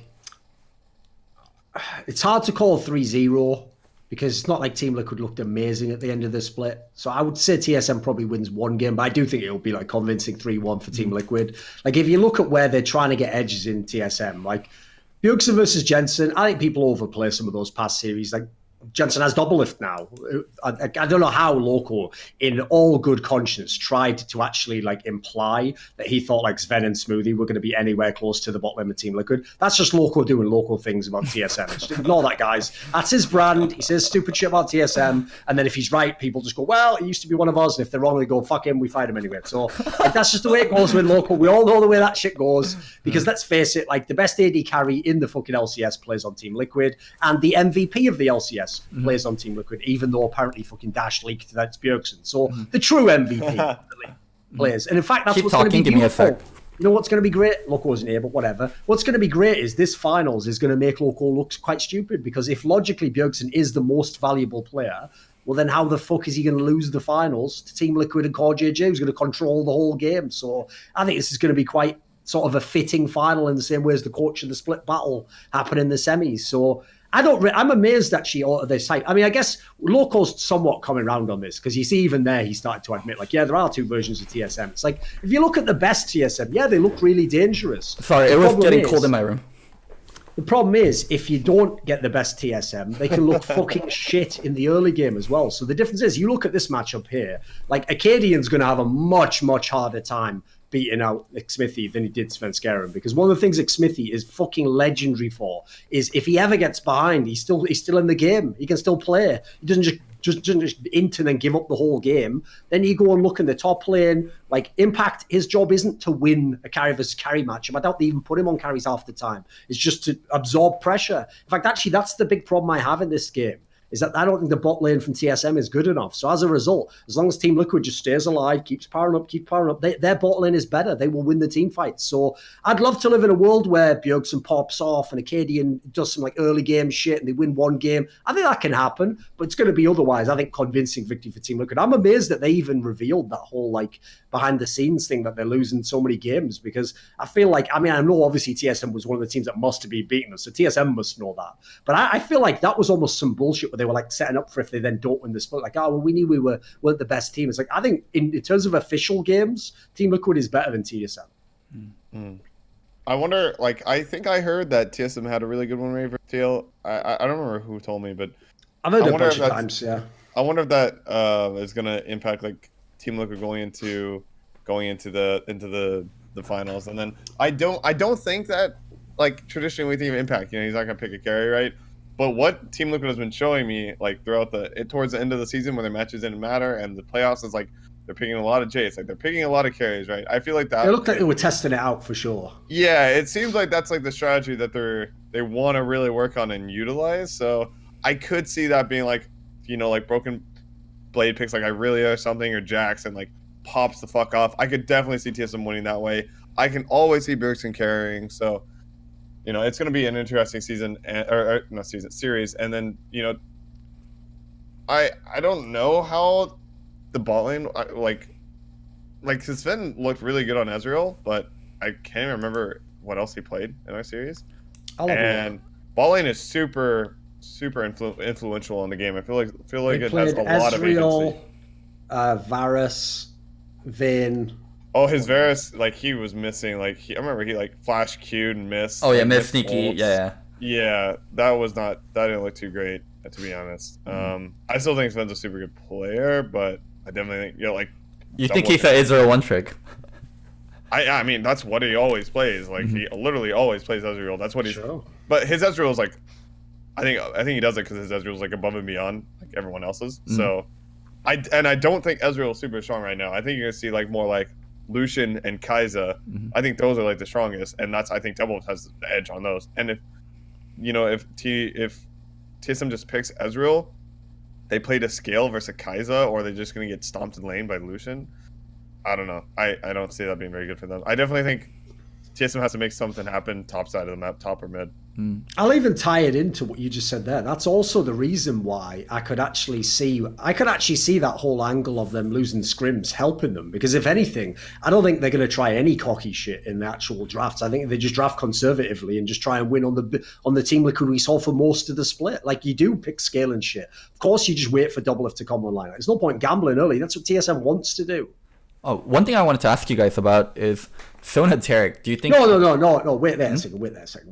What do you mean you're asking us about? You give your thoughts on it. Okay, Sona Tarek. I think Sona Tarek is a very big confidence thing. You pick it, and then you tell the other team you don't know how to beat it. And once you lose to it once, it actually you never want to be the team that loses to Sona Tarek twice. So throughout the whole series, you're forced to ban once throughout. So I think whichever team plays Sona Tarek first and actually pulls it off kind of has an edge in draft, and I'm very interested to see what both teams will do into it. Cause you think they're going to play Sona Tarek on fucking TSM? Yeah, I think they will. They played it in their academy team, and I'm pretty sure that they had the capability of playing it. They just lost to it once, and then after that they were like, we don't want to touch this. But I think they should play it. Like, and I think it would be like so foolish of TSM to go into the finals to be like, we're not going to touch Sona Tarek at all, and we're going to ban it the whole series, because it makes drafting really hard having to ban out Tarek the entire time, both blue side and red side. Yeah, for me, Sona Tarek is kind of, first off, like, I don't know, Sona Tarek is kind of like an enigma to me, because I don't know if I fully understand it, because I feel like when I talk to bot laners, a lot of them have egos, and they're like, yeah, it's so shit in lane, like, oh my god, I will not allow someone to play Sona Tarek. I will demolish them in the lane if they play it. And then other players are just like, yeah, that shit's broken, man. Like, pick that shit. Like, that's a free win. Like, literally, I think that was our mindset. It's like, yeah, Sona Tarek, that's gonna be a free win. Because I don't think we have the most, like, we don't have super big egos on our main team, but so I'm very curious to see how Sona Tarek plays out. I wouldn't be surprised if it's just like banned by one of the teams because they're worried the other team might pick it, like, or a team just picks it once and it's played and it's won and it's just banned throughout the whole series. I don't understand like how there's so much I guess difference. Every single time I see Sona Tarek, it wins the game. Like, it just wins, and I haven't seen a legitimate counter to it that's convinced me like that makes sense, you know, like, you should play this for Sona Tarek and you will win. I haven't seen that. I think the only time it lost in competitive play is in European, some random ass Masters game. Veteran was tweeting about it. A Polish team apparently beat it. I don't know what they beat it with, but from talking to coaches and players, the apparent counters are stuff like you run Galio Kai'Sa or Galio Kalista, and you're able to kill it in lane, and you're able to engage on it and wombo combo on it. What's funny about it is TL's the team that played Sona Tarek, where I feel like it should have been TSM stylistically that should be playing Sona Tarek, because Sona Tarek is about having carries on top side of the map and your bot lane being more of a utility, like a walking fountain. And that sounds very weird when you talk about it for Team Liquid. You're playing a comp where your top lane is the carry and your bot lane is heavy utility. That does not sound like Team Liquid. On the reverse for TSM, like having their top side be carry, Broken Blade, Acadian, these are carry players, and Smoothie and Zeben playing utility makes much more sense. So apparently Smoothie says they don't play it when he did the interview with Travis and their victory, but I'm not sure. He said that? Yeah. I'm not sure how true. That's ridiculous if that's true. I'm not sure how if he's lying, yeah. fair play, that's a good tactic. But Yeah. if that's true, that's such a weird thing to say. It can be true that they didn't play it leading up to that, and I also think it's a lie. Why the fuck would you talk about like such a core part of draft? So I definitely think TSM will pick Probably it just up. couldn't believe he somehow fluked that fucking series and beat C9. He was just like, fuck it, I must obviously be having a dream anyway. What, am I about to wake up? Oh shit, it's real? Oh my god. He must have been so happy because he got... On the way out the room, he gave fucking Reapered a high five. Great draft as usual, coach. Oh my bad, you're on the other team now. Oh my god, Dorian. But yeah, he must have been so happy because like beating your old team makes you incredibly happy, and there was both storylines going for Spencer and Smoothie. Sure, agreed. Grayson, The other thing is as well, I wouldn't also be surprised if the reason why they tried so hard to put impact on all those carries is because you already saw they did like a Jace flex pick. Like if you have the option to flex that, it totally changes how the other team's going to draft, obviously. Yeah. Yeah, I mean, I definitely think it's a tool, but I want to see if it actually like will work in the finals, basically. It's an interesting tool that they... Because you feel like you would want to see him on tanks, right? You would want to see impact by tanks. Yes. And it's kind of like, is this other tool that they have, is it going to be the right fit for them? And if it is, it's like, holy shit, then what can we do versus this guy? Like, he has all the answers. But if it doesn't work, I could see that as being like a clink in the armor.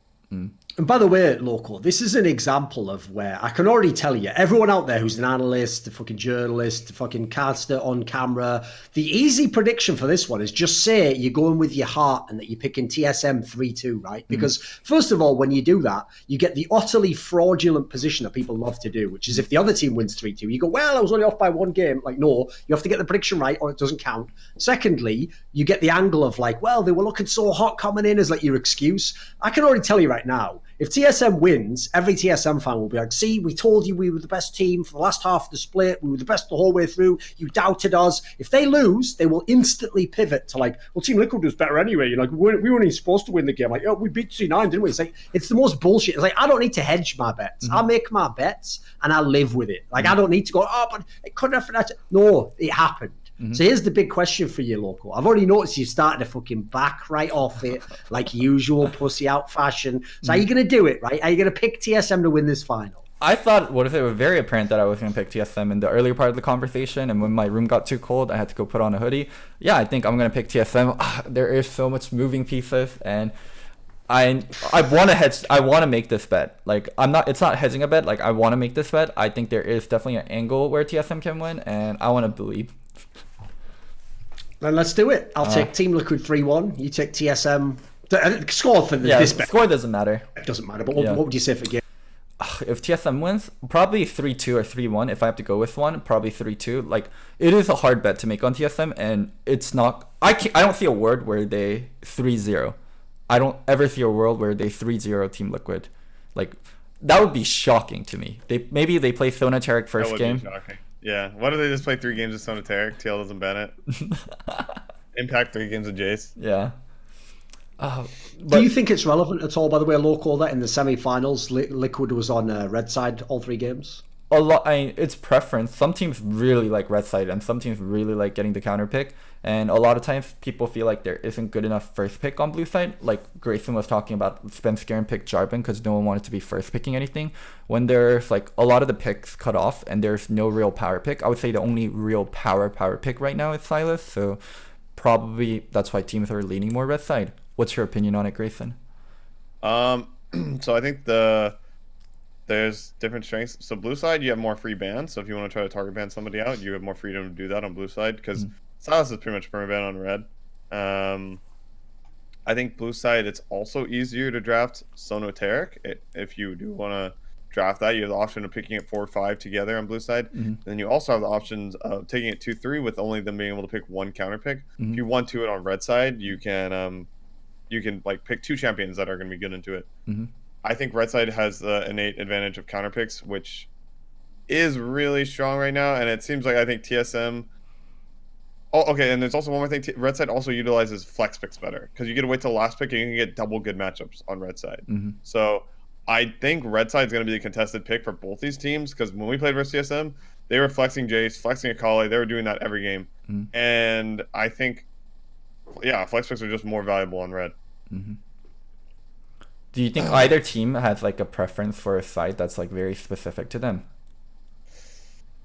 I think both of them should prefer red. I can't remember when we played versus TSM. I think we chose.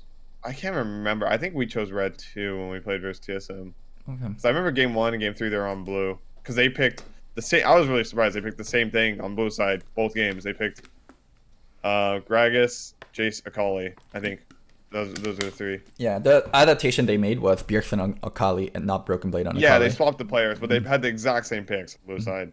And that's kind of what you have to do on blue side to flex is you have to pick 2 champions that can go on both roles. Yeah, double flex. Which is like, Yeah, you have to double flex, which is a lot harder than just picking one flex pick and then counter picking last pick. You normally can get a lot like a more niche counter pick if you save till fifth pick and only pick one flex. So yeah. Well, Dorian, did we talk about the narratives at all? What is it? Bjergsen versus Doublelift and fighting No, for but the... I want to bring that up actually because like this is an example of where one thing I hate about sports in general, because they do the same thing in European soccer, by the way, is that they make the main narrative storyline about the two, in Europe we call them clubs instead of teams, the two clubs that are playing each other. So an example I'll give you is in football in Britain, there's a cup that they play on the side because obviously the main tournament's just a league. And if you finish top of the league, you win the league. That's it. There's no playoffs. So what they do to have like a playoff component is they have this cup that all the teams enter into, but from all the divisions of football. So for example, you can even get into this cup if you're a team that doesn't even play in one of the main leagues. And the idea is it's like a massive bracket. And the top teams only join in, like certain rounds through the tournament. It's called the FA Cup.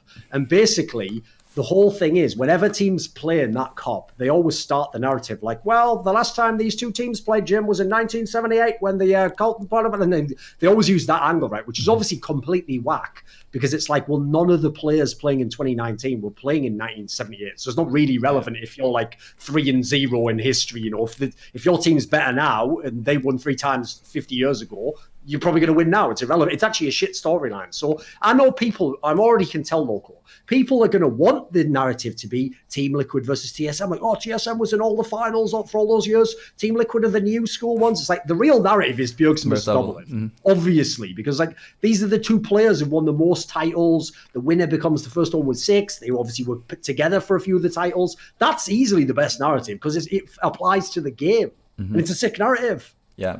They're playing. I think they're both playing for their 7th, Sixth. Okay. Sixth, yeah. Oh yeah. Okay. TSM has 6 trophies, but Bjergsen only has 5 of them because Andy won one of them. Yeah, you're right. So they're both playing for 6. So, oof. Should obviously be a lot less for TSM, but whatever. You give them the ones that they win. So. Yeah, I think they both have like super interesting storylines. Like those two players are like have some of the best narratives in North America, right? Like Doublelift. Like I think honestly the best narrative that's ever hit like NALCS was last spring finals of Doublelift, of like just with everything that went on with his family, and he decided that this is what's important to him and he needs to keep playing, and like it was very anime. Summer, but you're right. It was very anime. I think it was summer, yeah. I thought it was spring. Well, I think it was spring because it was 100 Thieves. Yeah, it was spring because they play versus Afro and they play versus Goldenglue in summer, so it has to be spring. Yeah, I took him out in summer. You lost to them in summer. Oh, you're right. Yes. No. I was thinking TSM. No, Okay. we lost to them in summer. Well, it was spring. You're right. Yeah. Yeah, because I don't know. Like I don't know if you guys watch it. It like came out on Netflix, like documentary of 7 days out. Yeah, 7 days out. It was like even as a player, like I knew from the back scenes, but watching that, it was just like it was so beautiful. And Bjergsen is like, I think he's the GOAT of the West. Like I think he's the most valuable player of like North America. Have you had a blood transfusion with him before the fucking show? Right, fair enough. He said any of it. I see what he does. Like I see what he does. I have a very clear and I talk to all the players. Right, like he's like the most valuable player, at least from a mid lane perspective. Right, so. And yeah, I don't know. We'll see how it goes. It's going to be really interesting. I think right now Bowling has a bit more agency over the game, so I think that definitely favors Doublelift, and like Lucian Kaiza, super good at those two champions. I want to see like if they actually get a chance to like battle it out. Like if Doublelift picks Lucian and he's like picking something that goes into the side lane and like tries to get us up in levels, and then Bjergsen picks something that also goes side lane and they actually get to like fight each other in that sense, I kind of hope that happens. For me, I really love that we're talking about Bjergsen Doublelift. When it's TSM versus CLG or TSM versus C9, I think it is more team versus team than player versus player, because TSM, CLG, their history, and also TSM versus C9, their history of meeting in the finals. But this is very much Bjergsen versus Doublelift, and to see who gets like the 6th trophy, because also there is also a storyline of Bjergsen kicked Doublelift off of TSM, and then Doublelift kind of got to tell him, fuck you, you're an idiot, like you're wrong, I wasn't the problem, like Doublelift was the problem by winning 2 trophies last year. So now Bjergsen finally has his squad powered up. Doublelift has his squad powered up. And even though it might be a TL favored finals, it is still very much like a finals. I don't think it's cut and dry finals where some of the finals you can call it really easily before it even happens. But this one, I actually definitely think there is contention. So yeah, I think that storyline is really good. Yeah, the Here's only the thing thing that's I feel though, like weird about that storyline though is like TL went out and bought the highest paid players, most paid players from every like position, and then TSM did not at all. Okay, what were they waiting for? I'm not saying that. It's just like Bjergsen versus Doublelift, and Doublelift's got like big fucking. Listen, I agree. I agree. In like, fact, that ties into. Bjergsen's like trying to help his boys out, like Sure. like let's go to the workout, like let's get buff. And fucking Doublelift's just got fucking like goons ready, like. Sure. Buff goons. I don't know. Listen, I'll agree with you because I'll put it this way. I actually think it means more for Bjergsen's career if he wins this final than it does for Doublelift's. Because if Bjergsen wins, that's some like legendary shit. Like he probably shouldn't win. Like as I said, I don't even think he should have been in the finals. If you look at how the season played out, I thought they were going to lose in the semis. So if anything, I think he's actually in a position now where he might lose the final. And idiots will be like, "See, you aren't that good." It's like, well, he's still clearly the best mid laner in the final, probably, mate. Like that's irrelevant. But I will say this. I noticed that is an angle a lot of TSM fans go with. It's like, well, Team Liquid just bought their squad. First of all, Coxer, what do you think TSM was doing for the last half a decade? Secondly, you know TSM could have just gone and bought players as well. They're the ones who chose to have these players. So if you wanted this lineup, then you have to stand by it. You thought this was the best lineup you could get. There was better players available that you did not sign. So as a result, that angle doesn't work. And then thirdly, the idea that like you can say, oh, well, they just bought the best players. Like if there's one thing in League of Legends that has been proven out by history, it's the success of cores in League of Legends. When you get a core together, you can change one player here, you can change one player there. But if you keep that core together, cores are what go to finals again and again and again. Cores are what win championships and make destinies.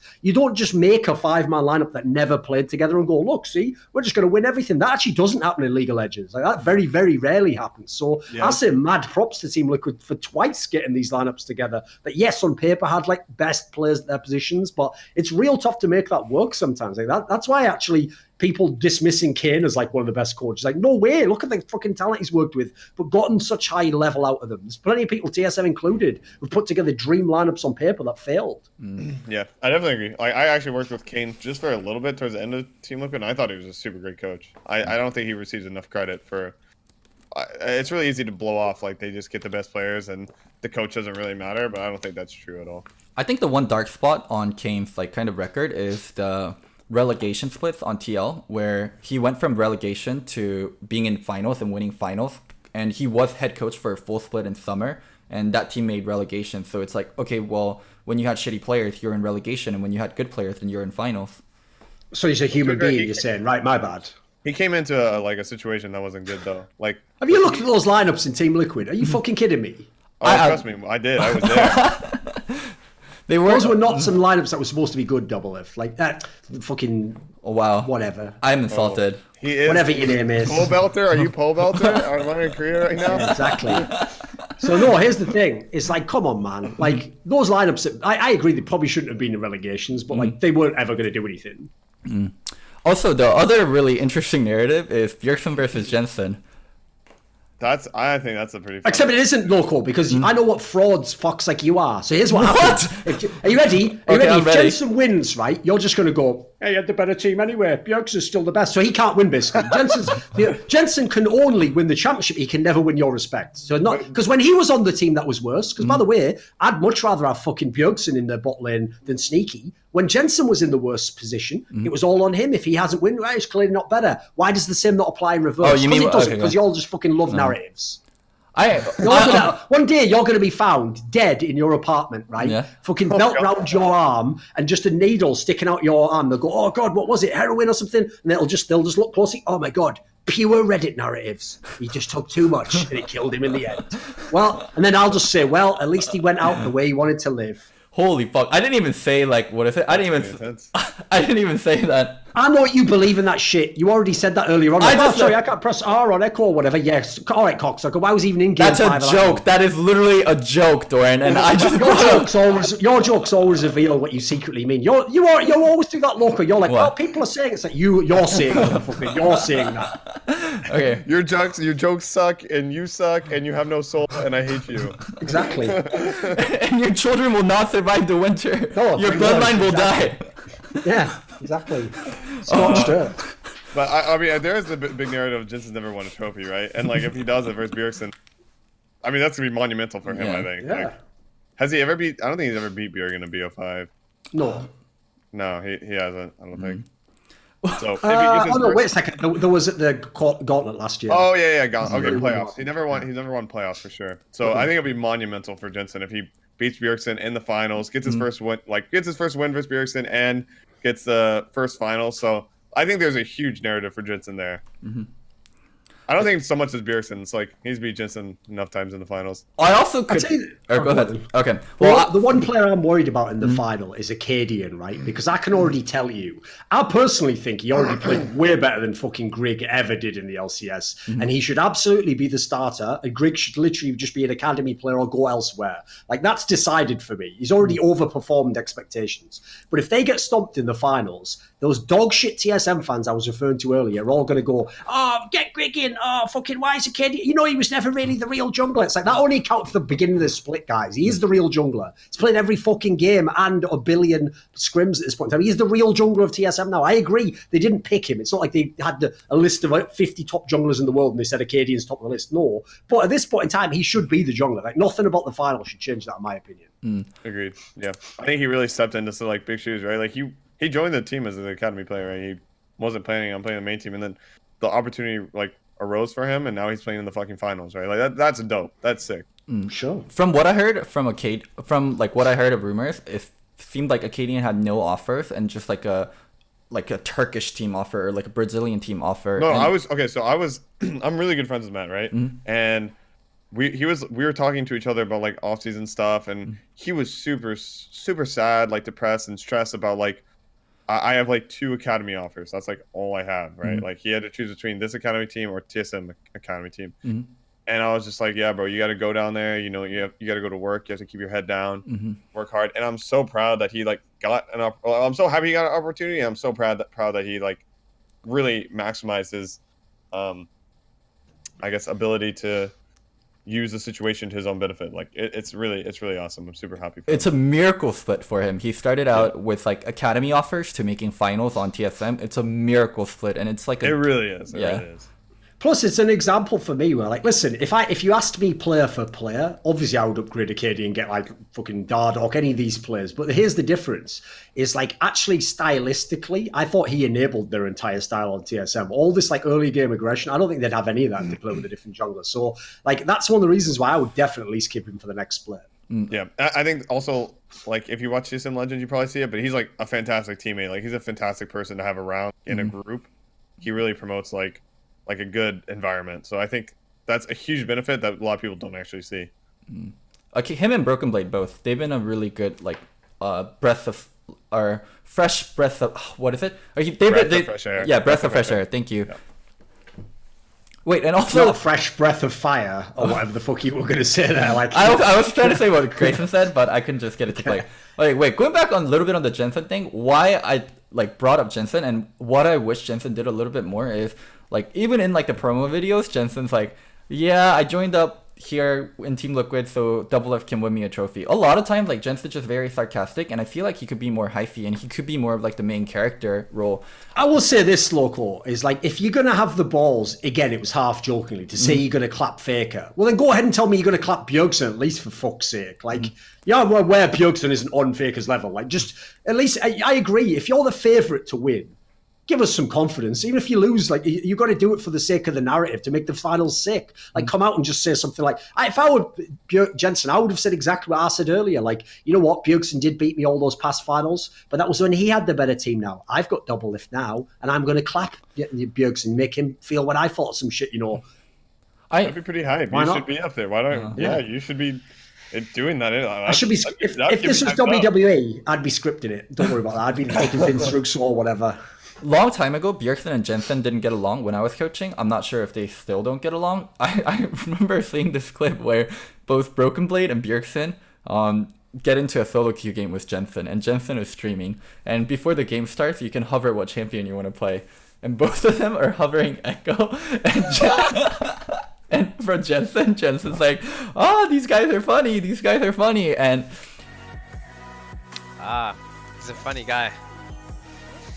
Doran looks mad. They're fucking with each other. Right. I just don't get where Broken Blade gets in on this. You know when one of the most obnoxious things in life, right, is say you have an enemy. And then one of his friends, it's usually, if you ever notice in gangs, the one who's always talking the most shit is the little, like, scrawny one who'd never win a fight ever. But he's like, the little Jack Russell type motherfucker. Yeah, my boy, fuck you up, homie. He get in your face. It's like, that guy's never going to fight you. So, of course, he's talking buku mad shit, right? It's never the actual guy your enemies. So, like, Broken Blade, sit the fuck down, son. You've done nothing. You haven't even lost in a game 5 yet. You might never get to a game 5 in the final. So, you just calm the fuck down. Stay in your lane, way over there. Germany via Turkey, and let the big boys talk, because you're going to get carried by Bjergsen now, you dumb motherfucker. Like, you're not playing versus him. You're not playing 1v1 versus Jensen. Calm the fuck down. Like, I don't mind Jensen. I saw that in your eyes. I don't mind Jensen and Bjergsen doing it, but, like, come on, man. Stay in your lane. Like, this isn't your fight. This isn't your fight. I knew there was something there. That would be like if Bang came out, right? And Bang's just going up to all the fucking like Kuro or something like, yeah, you get fucked up by my boy Faker, didn't you? It's like, what were you doing? Just sitting in lane, waiting until it's 25 minutes before you could start touching any other champion in the game. What are you fucking talking about, Bang? Like, Faker won that game, not you. Sit down. Sit down. Yeah, but I wish Jensen would like be a little bit more BM, because Jensen, like, Agreed. He is like sarcastic and he is BM, and I feel like he's so quiet where he could be more of a star player if he just like talked a little bit more. And it's not like he doesn't even BM. Like, as he said the whole I'm gonna clap Faker shit, and then like he says stuff like, oh, I guess we're picking Echo Fox in the semis when Echo Fox won a game over TSM. Like, he actively does BM, and I just don't get why he doesn't do it on a bigger platform other than his like Twitter and his stream. I mean, I think you have to get like back to his his past. Like, I think he's just kind of probably had some bad experiences being really toxic. So I could see why he would want to be on the more quiet side. Maybe. But when a bit understandable. When you think LCS, like the two main characters that always pops up to me is Doublelift Bjergsen. And Jensen has had a pretty decent storyline, and he should be the third most talked about player. And I feel like he gets overlooked a lot. Of course.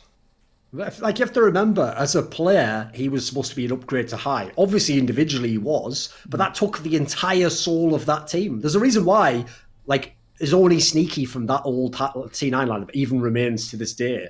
Because once you took high away, what was the point in having some of those players? Like, it was like the 5-man synergy together that was amazing in that team. Like, individually, some of them were just good players. They weren't the best, though. So if you consider it, basically, he had to sit there while they rebuilt the entire squad around him. I think he's had a sick career. Yeah, he hasn't won a championship yet. Very few people have won championships. That's what you realize when you look at all of the versions of around the world. If you go and look in the LPL and the LCK and LEC and LPL, what happens is it's mega top heavy. There's like a few names have all the championships, and then there's loads of people have been in a final and lost, a semi and lost. Like, most really good players aren't going to win a championship. That's just a fact of life, I'm afraid.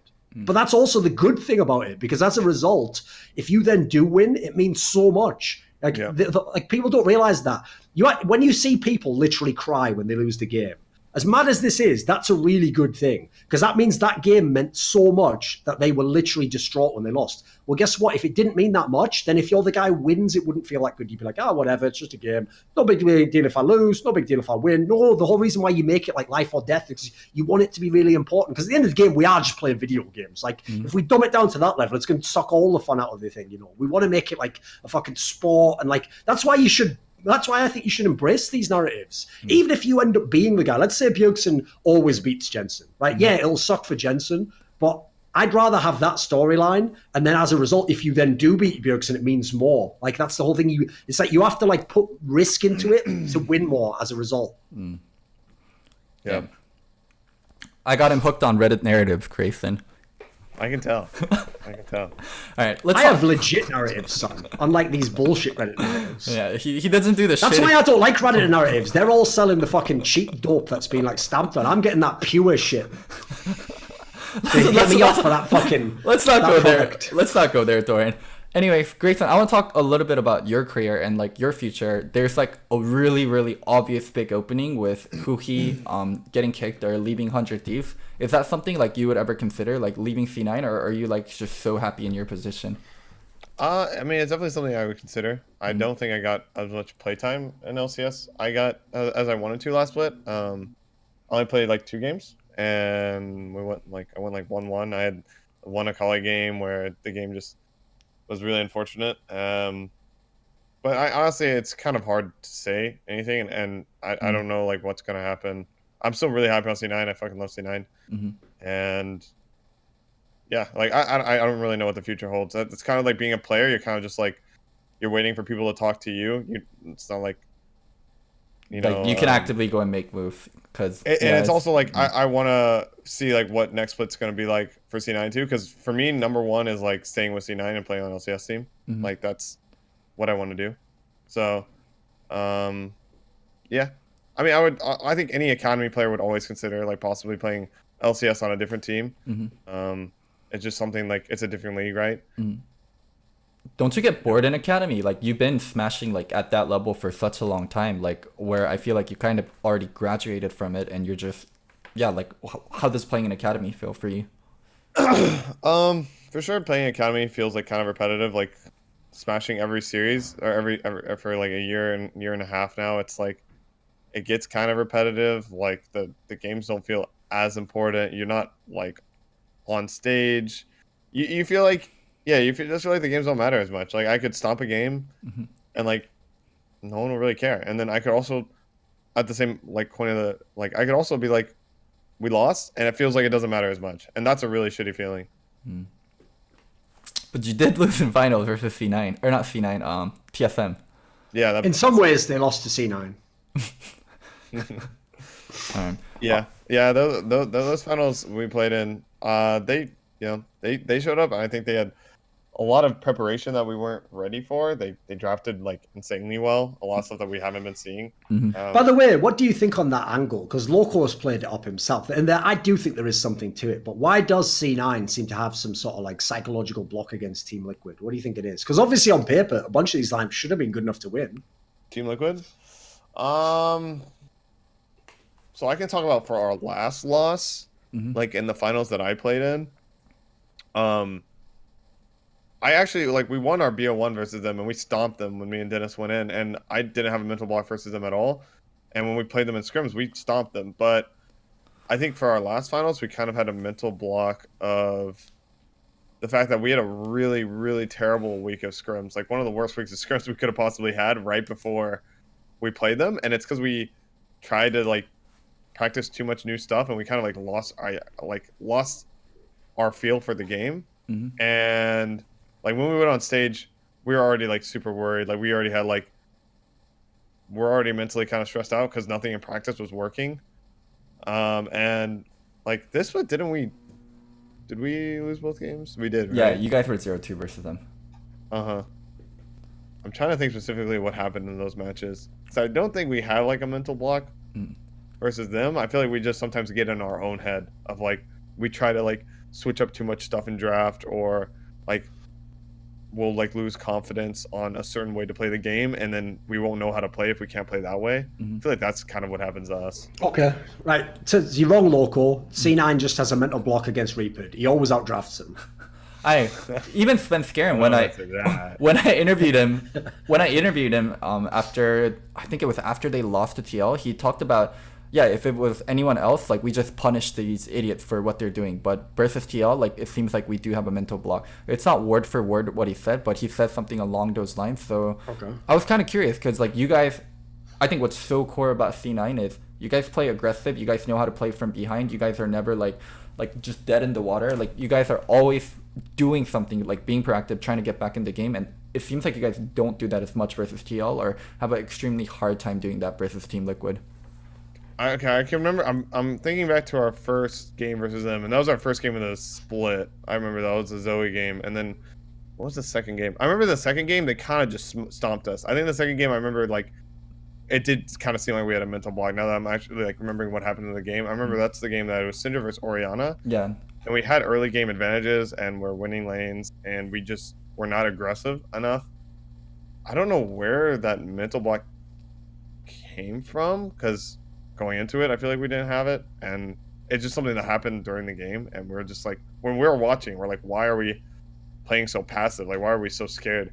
It'd be hard for me. Like, if I could just tell you what it was, right, we would fix that problem. Mm-hmm. But definitely there was somewhat of a mental block for Team Liquid. I especially remember in the second game, when they just rolled over. Like, it was just an even game, and they just won, and we didn't contest them like at all. Loco, did you do that other show you do with Dominic for this week? Yeah, I did. I do it on Monday.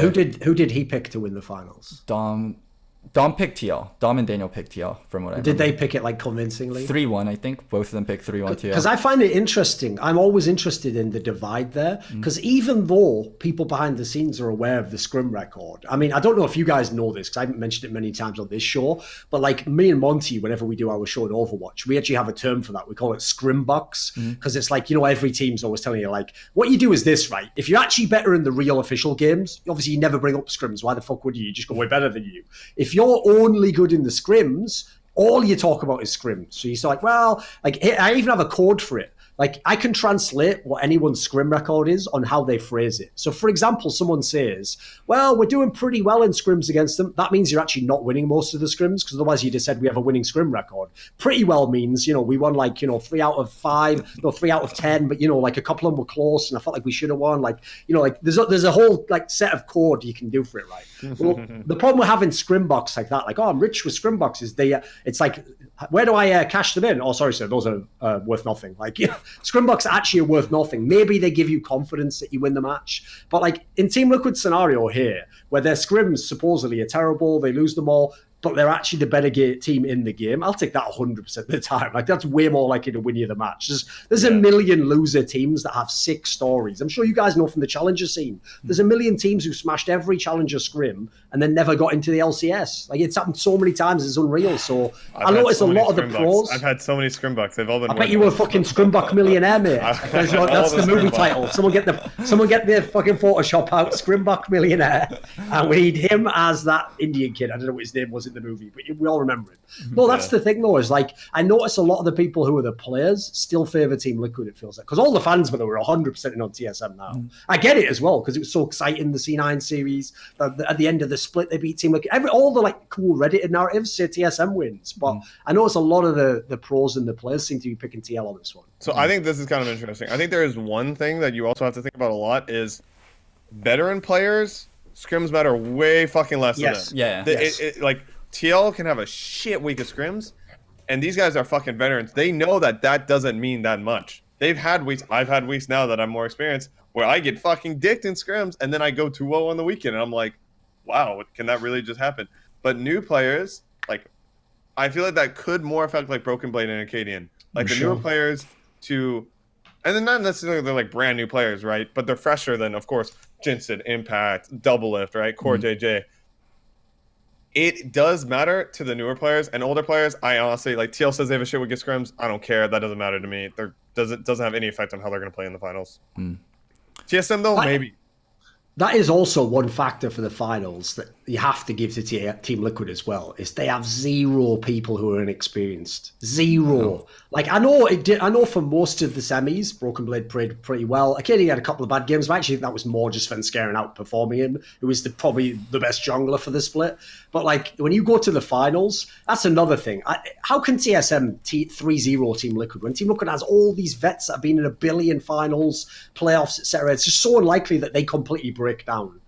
What would you do? What would you do at TSM 3-0, Thorin? What would you do? Well, here's the problem. People have often asked me questions like that before Goldenglue. Like, they say stuff like, but what if TSM won Worlds? I bet you wouldn't be able to handle that. My answer is always the same. Right, in this alternate dimension, are we still humans? Do we still breathe air? And it's like the sun going, like, does the Earth go around the sun? Like, I need to know more parameters to this alternate dimension, you know. So in that eventuality, I don't worry, Goldenglue. I'll have to reconsider my whole life, a lot of the things I've built, all my understanding of the game. Unfortunately, though, that's very unlikely to happen unless a fucking DeLorean shows up and then some guy's like, well, we're going for it. We don't need roads. TSM's the best at this time. Then we'll fly off. So unless that happens, I'm not worried. Side bet, if TSM wins 3-0, you buy TSM merch. You buy a full set of TSM merch. I'll buy a jersey or something. Sure, that's not bad. Okay. People actually don't know this, Loco. What? That's another area where fans can be very dumb. Because, you know, they always used to say, it was often a rumour that Flynn might have joined TSM in the past. And obviously, eventually did come to NA. People always used to say, oh, imagine Thorny be on Suicide Watch. Right? Are they not aware that my favourite player in CSGO, a player called Device, they were on TSM for a year. The TSM CSGO team was one of the best in the world. Like, people never be able to get that because they want to make it like wrestling where it's like everyone's just a caricature. No one's like a real complete person. Like, I don't ever actually hate most of the players on TSM. I just think they have the most annoying fans, and then their owner had fucked me over a bunch of times. So obviously I enjoyed watching him lose. That's about it. I never hated Bjergsen, for example. I always been fairly friendly with him. A bunch of the Sven Skaren was a guy I known from Europe for a long, long time. Most of in fact, none of the players in their current lineup I particularly dislike. They're all pretty cool. Do you dislike any players in LCS? Oh, there's plenty in LCS. Like, let me think. I'm trying to think if there's any I really dislike, though. Probably not at a personal level, though. You're all right, mate. Your problem is like this. Your problem is that you're trying to be the starting player for Cloud9. That isn't going to happen for you. Like, you're trying to make that a thing. That is not going to happen. If you go and you do what Pobelter did, where he's in FlyQuest, like if you go and you play in some other team, 100 Thieves isn't a bad option at this point in time. Then I'd say, well done. I'll cheer for you in that scenario. That's legit. I'm sorry you had to suffer through this, Grayson. I would be worried if like Thor, like imagine if Thor had a therapy session, right? Where it's like some person had some terrible PTSD and he's just like, you need to get over that shit, you little bitch. Like, I appreciate the realness though. I mean, you're just saying what you really feel, so. Yeah, don't worry about it. Anything else we want to talk about, or let's start ending at the show? What is there to talk? Oh, I've got a question for you. Goldenglue, who do you think the best mid laners of the LCS were this split? Who would you pick? Like, well, obviously we're starting with Bjergsen. We get that one right. But after you get that out of the way, I think there's quite a mixed pack. So I want to know who you favoured. I think individually, Jensen actually probably played. Jensen or Bjergsen is like really close for me this split actually, because when we played versus Jensen, he played really well. He was like really impressive. I think this is hard. This is hard. Because one of the you things mean like overall, like individual, like how? Yeah, who do you think the best mid laners were? Because like I'll give you credit, by the way. One of the things that makes this one tougher than normal is like you look at some of the teams. Like for example, obviously Crown's Optic team wasn't very good, but he looked pretty good. Power of Evil was on that CLG team that had problems. I would say the talent was spread out. So I just wondered who you thought the best were, from your opinion. The best, like plural, or is it like number one? Because I think Bjergsen got number one of like. If you did like a top five, what would your top five be? Okay, I'll say like the people who I was really impressed with. I was super impressed how Froggen came back and like. From a year of streaming, he had some like 1v9 performances, and he has very specific play style that is annoying to play against. He doesn't play meta stuff, and I feel like he used that to his advantage for most of the season, like for most of the regular season, right? He went from 10th place and brought his team to playoffs. I thought that was super impressive. I think Jensen obviously played really well. He's still a remarkable player. I think Niski came in and did really well. A lot better than like I think people expected him. I think he made like 3rd pro all team or something, and he was a pretty dominant player. Let's see. I'd probably say those are like the top 4 that I was impressed in. Let me think if I'm missing anyone. Oh, I think Pobelter had a really good split too.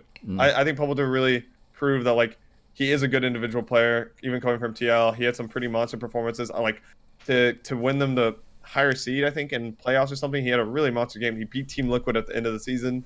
In the regular season, those would probably be the players I think that was 5. Those would be my top 5. What'd you think of Crown? Because a lot of people were really high on Crown. I think Crown was good. I'd probably put him around the same levels of like Froggen, in the sense that he did a really good job of coming in and like fitting into a new environment. Like he's obviously coming from a Korean environment and Froggen from streaming, and I think he did a really good fit. And I think the team's super happy with how he played. And I think he still has the same strength where.